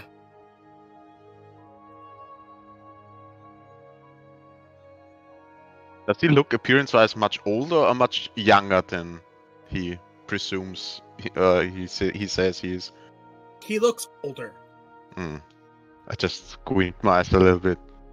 Alright, 40. When you Well, when you have a rough upbringing, it ages you rather quickly. that is true. What rough upbringing are you talking about? You never talked about your past very much. So what specifically do you mean? Care to share, or is it too sensible of a topic? If everyone else wants to hear the tidbit, but long story short, I was told off by my parents to the Blood Hunter organization because of my poor health. That's unfortunate. I wouldn't be alive if it wasn't for them. Do you have any siblings, or that you know of, or your only child? I was an only child. Spent most of my time on a farm that didn't really grow much. We just had veritable herbs that were persistent weeds. And found out very early in life that I could sit underwater, much like the village children would stick me into water barrels and shut the lids. That's no fun. I made it out. When did your parents decide to sell you off to the Blood Hunters? Were you like a teenager, or like? No, I came to Iquan when I was young. I was sent to Droucia when I was around 9, maybe 10. Pretty young then. I was told that I had to make a life there. That was my assignment. You're a wife or a life there? A life. A life, oh. And I joined Blackburn. Storm Surge laughed his ass off as I was the whelp of the group. Kept getting my ass kicked.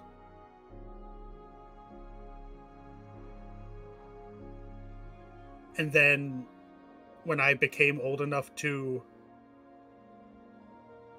not be watched constantly, I made my time in the Pinwood.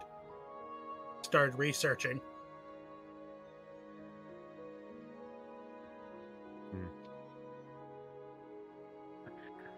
Wow. I believe Wind Rider is the only one that I remember vaguely may have been on the boat over here. But my memory is not what it used to be. Old age and such. Yeah, and alcohol. I drink to that. Actually, I didn't start drinking alcohol until I partnered up with the rest of you. Oh? You regret it? It keeps me warm. Not the alcohol, I mean partnering up with us. I mean, the alcohol is a no-brainer. You can't regret drinking alcohol. Trust me. I wouldn't be alive if I didn't stumble upon the Bloody Mad Dogs. I know that for sure. How long do your kind live? I honestly don't know what I am.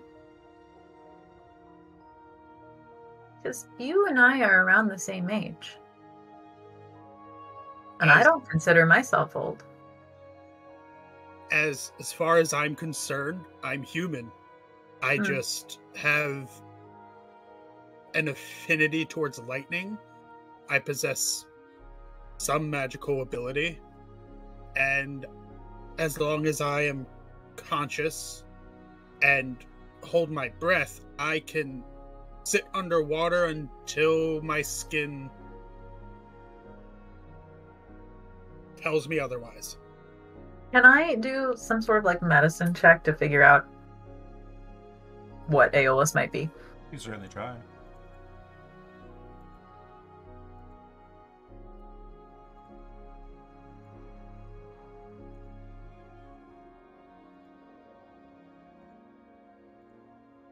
Yeah, it's up to you. How you want to describe it. So I think the only things that Aeolus would be aware of is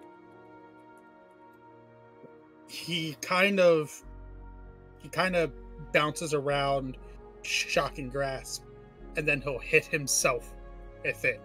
And whereas Aeolus is very susceptible to damage, it seems like he ignores part of the lightning. And he undoes his hair, which is always tied up, and his hair just, even if it's slight, it just has a natural motion of it sways like it's in wind.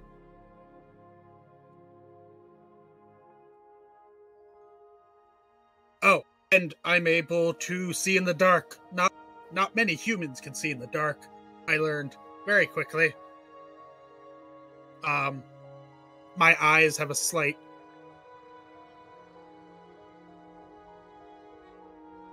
glow about them in the dark. Not sure if it's something that the Blood Hunters did, or if it's part of what I am. It sounds like you have mixed blood of some sort. That's quite possible. But I'm not too concerned about what I am. I know what I am. With the medicine check, would I have any kind of like inkling as to what that other blood would be? To some extent, yes. So Aeolus is technically an air Genasi. Okay. I'll just slap him on the back. You're a bloody mad dog, and that's what counts for us. Huh? It's cold out. Why would you hit me? Oh boy, we have to train your resilience. It's Just next time, throw a lightning bolt. I can hit you with my hammer if you prefer that. No, you did that, and you almost knocked my ass out. I learned Well- not to take your alcohol away from you. I'm pretty sure you deserve it. I have no recollection of that, but I'm pretty sure you deserve that. Adanen wouldn't know, right? Because he was feeble-minded at that point. So I don't know if he has any memory of that doing that. I'll say no because you don't understand language, so your memory's not Okay. going to go the same way. I just shrug. Yeah. Like, you recognize time passed, but, like, it's filled with just shapes and feelings and not stuff that you understand. And barking. Right. Well, thanks for sharing, Yolas. Maybe Yeah. I'll come around too at some point. I'll probably give you the full story about what happened to me in my past. But that's for another time. If it makes you feel any better, I learned very quickly that leaving the old world in the old world makes it easier. I do not have very much strings back in the old world. I was abducted by some orcs and was raised in, a children's home and a foster home, so I don't really care what happened in the old world. But let's get on with it. All that talking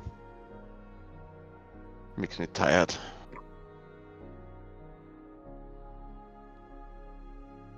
And then ventures forth. He doesn't want to talk about what really happened.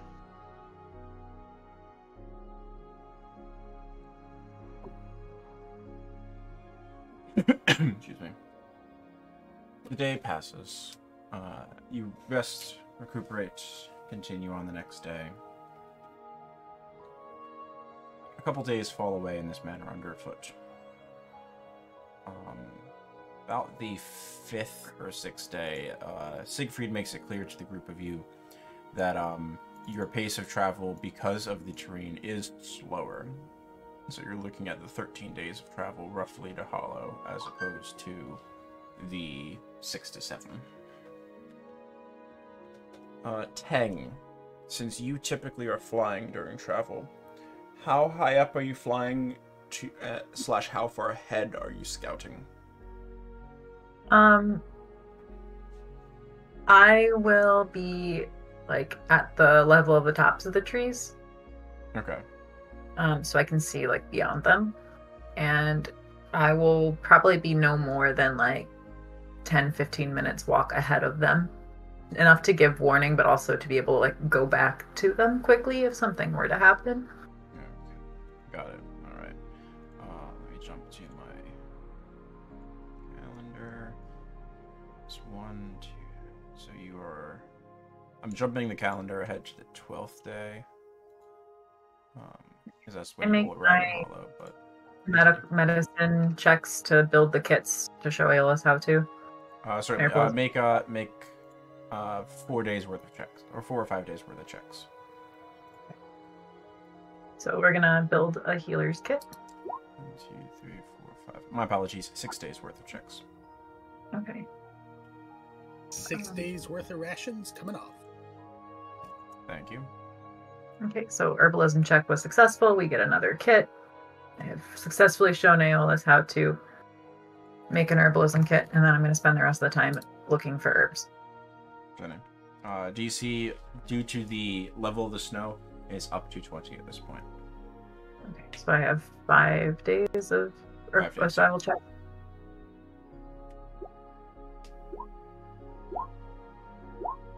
Nope, none. Yeah. If it was still 18, I would have been fine.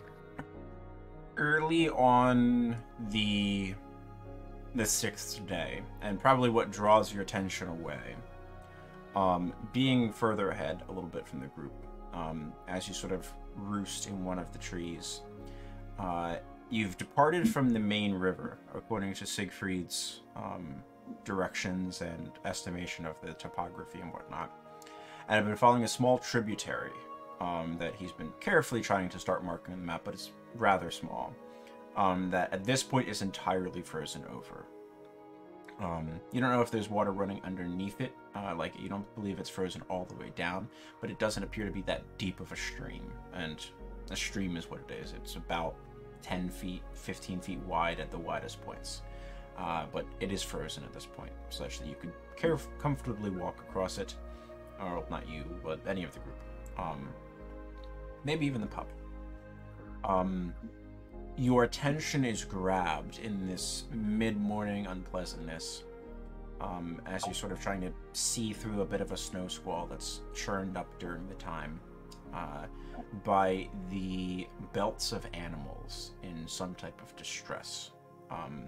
You recognize this belting sound inherently. You hear some number of orcs up ahead that are in some type of distress. You don't know what it is. The rest of the group is about 10 minutes behind you, you guess, based on their walking speed. What are you doing in this instance? I'm gonna fly towards the noise to see what's going on. Okay. I'd like you to make me a perception check with disadvantage because of the snow squall. You're trying to see distance and try to get the information as quickly as possible. And are you staying at tree level, like just above tree level, so that way you don't have anything blocking your line of sight or blocking your path of flight? Pardon me. Yeah. Oh, there we go. 16. As you are rushing ahead, the river bends slightly, and there's a large series of hills along one section you'd seen before, and the belting sound that sort of had echoed through the forest a little bit. It wasn't too far away, a couple 100 feet at most, you suspect. You rolled high enough. You see that there's 3 orcs that are near the frozen riverbank, that are trying to sort of huddle underneath the boughs of some of the trees that grow near the river. And they're clearly frightened of something. They're trying to. These are massive animals, 2 tons easily. Very dense, heavily furred creatures. Their horns clattering as they inadvertently bump into each other and the trunk of the tree that they're trying to sort of all cluster underneath the boughs. You feel a presence of danger somewhere in this space, especially based on their reactions to what's going on, but you do not see any immediate danger. But you know there's something dangerous, or several things dangerous in this space, based on how they're acting. This animal instinct clearly giving them caution. Okay. At most, you're 15 minutes ahead of the rest of the group at this point. Probably closer to 10. Okay. I'm going to try to figure out what they are afraid of. So I might do, like, circle lower. Okay. Are you putting them at the center of the radius of your circling? I'm going to see where their attention is. If it's split, then yes, they're at the center of my focus. If their attention is all towards a certain direction, that's going to be the focus of my search. Okay. As you are starting to alight on branches closer and closer to sort of see where they are, so that way you can start your search. Dunnan and Aeolus, I'd like you to each roll me a d20, and we'll take the higher of your 2 results.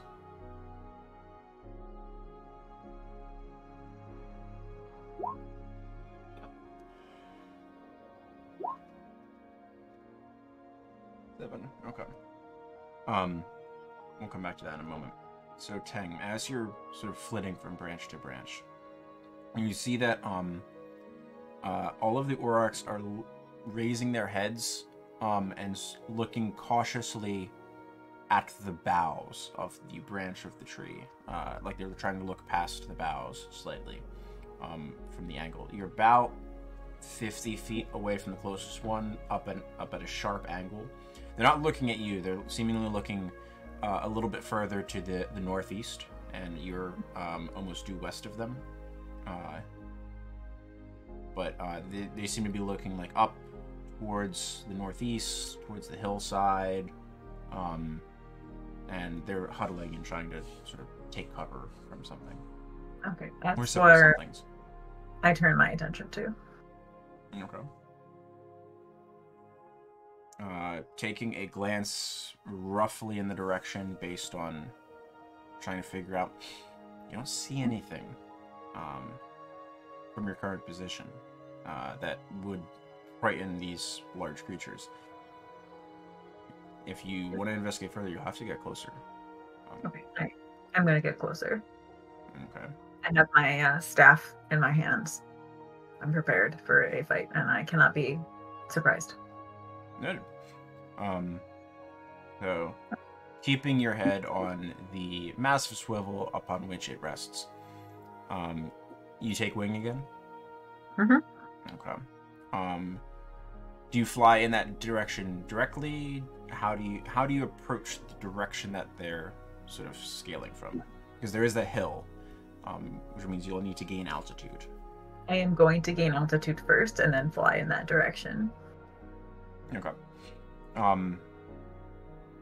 As you gain altitude, there's a few gusts of wind. The snow squall is definitely picking up. You recognize it is bitingly cold at this point. Not unpleasant to you, but you can take stock of that. Mm-hmm. Make a perception check for me. Straight roll. You've gotten close enough that your vision should not be overly obscured. I also need a stealth check from you with disadvantage. Because you've left the cover, but you do still have the squall.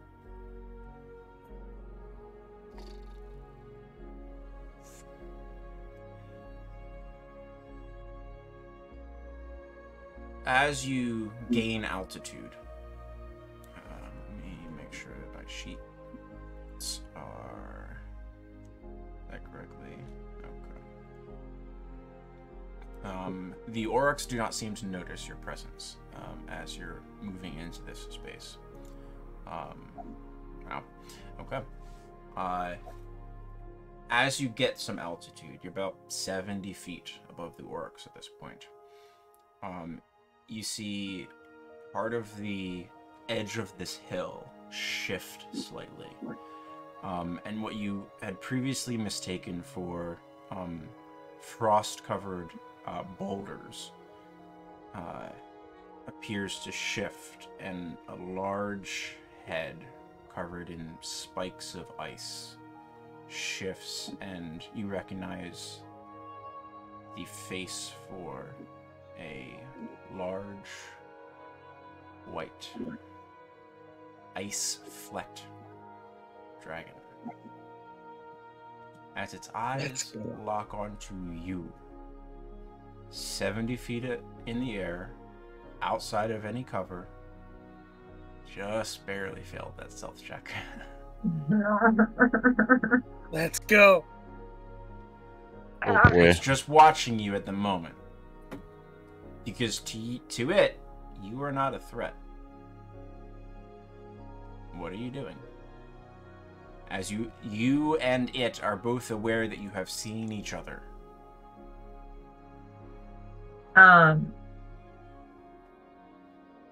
Do I see my party members? No. You're 10 minutes ahead of them. I'm going to... Oh... I gotta warn them. I'm gonna dive bomb into the, below tree level to break the line of sight with the dragon.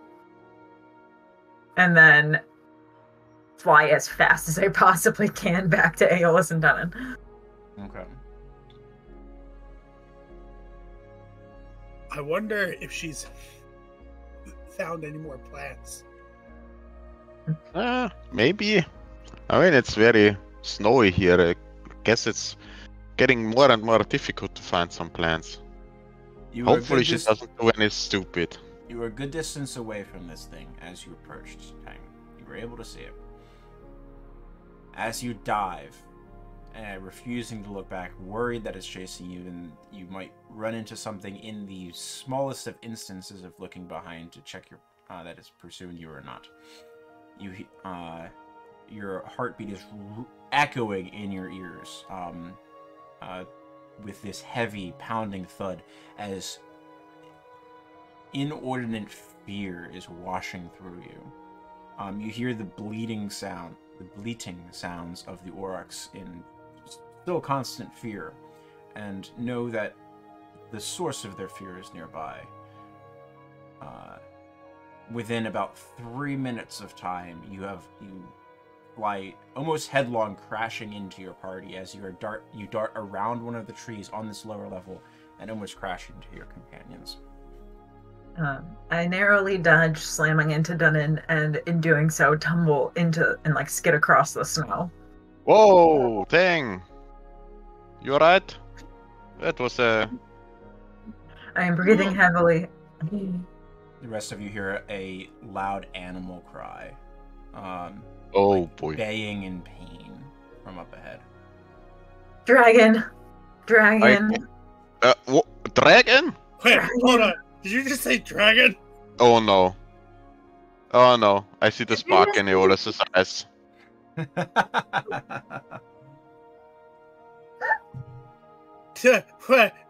Hold on.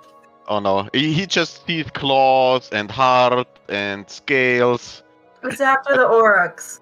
It's a freaking dragon, Aeolus. I normally don't shy back from any challenges, but it's a freaking dragon. Yeah, I mean, wait, hold on. How large was this dragon? We bested one already, didn't we? So. Yeah, see? How big was it, Tang? I am struggling to catch my breath, and then can I relate the size? Do I have concept of size for dragon? Make me a history check. Above table, she is paired with the 2 worst party members to say dragon. Yeah. Oh no! It was pretty big. It was bigger than the Aurochs. Feels like it's not going to eat the Aurochs in one bite, but I mean, Like was its head the size of an Auroch? Its head was the size of you. It could probably eat you in one bite. Okay, so its mouth could eat me in one bite, but not an Auroch. Yes. Could the mouth eat Aeolus in one Aurochs are bite? like the size of bison. They like somewhere between bison and moose. Could it eat Aeolus in one bite? It depends if Aeolus is balled up. Okay, we could eat Siegfried. No. No. Okay. Probably So I relate the size of its mouth relative to me and the rest of the party, and that's all I got size-wise. That's a small one. See, we can take it. And now it's occupied with eating some whatever creature it had. How much? If we're able to successfully harvest something like that, I knew it. It was white, right? It was white and covered in spikes of ice. Okay, I share that information. We could now get the jump on it before it gets the jump on us. Hold on. No. You don't want to anger a predator as it is feeding. So we wait until it's happily eaten and then attack it? When it's stuffed. I mean, we entered its territory, right? So we are already in the lion's den. So we better use our opportunity while it's distracted. Aeolus is going to... Alright. Aeolus would know what element a white dragon typically is, correct? It has icy... Like, it has ice scaly things. Spikes. Yeah, its spikes are made clear out of chunks of ice. Uh-huh. Okay, so in that case, you can accurately guess it's probably pleasantly comfortable in this environment. Cool. Aeolus is going to slice himself and is going to wreathe his katana in lightning. I'm game if you guys are. That's the spirit. And Danan pumps on his chest. Well, Tang, could you maybe do some protective magic like the one you did back at that weird yellow green dwarf, green bearded dwarf? Yeah. Sorry? This is a really bad idea. But I'm gonna cast protection from energy anyway on Danan. Done. No, Just imagine how much meat and how much provisions we get from that dragon's meat. That we need provisions anyway, so... Well, see, I'm also of the, we're not going to start this fight today, so Siegfried and Helly are going to walk into a... We're going to fight a white dragon. Not necessarily. So are we playing next week? So I'm here and Helly's not here. It's Easter Sunday, so likely we will not play next week. Okay, that makes me feel better. Because if the feeling's gone and Helly's gone, I don't know that you guys and Siegfried can handle it. So here, I'm not here the next 2 weekends because I have WrestleMania on April 7th. How dare you? Well, at least you won't die. No. I give full permission for someone to AI Aeolus. He is not going to not be here for a dragon fight. And if he dies, he dies. Okay. Well, you two are my witness. Alright. Okay. I'm ready. Danan has protection from energy, and that's my concentration spell. But yeah, so let's pick up during our next session, based on everyone participating in this discussion as well. Okay. Yes. I think that is the best way to go about it. I agree. Let everyone else say whether or not they want to fight an ice dragon. We know Aeolus is in. Danan is also in. There's not a reason not to go for it. Yeah. For the glory. I know what I'm gonna do round one of the fight if we decide to fight this dragon. Leave us all there to die? No, I have my Thunder Lightning Staff, and I'm gonna try to deafen the dragon with both of them. Because I can once per day cast both Thunder and Lightning at the same time.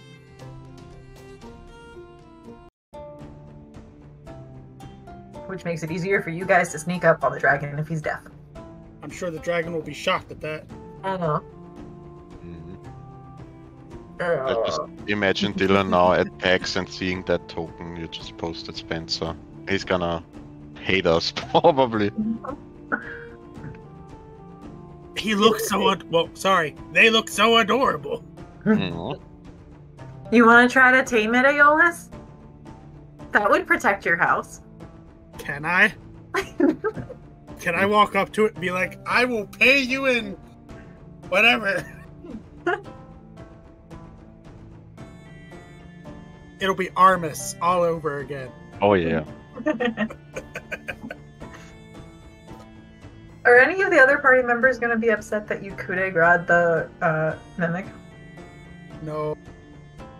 No, everyone else wasn't too happy that Aeolus kept it either. Okay, good. Me, I'm heartbroken. But I couldn't possibly risk our dwarven fellow to be eaten alive because then... Oop. As I mistakenly drank from that potion. Mm-hmm. Oh. I guess even Danan wouldn't be so stupid, but who knows? Danan may also want to take the potion of vitality. Or he is doesn't have yeah. any exhaustion anymore. It's been several days. Okay. Ah yeah, Okay, good. true.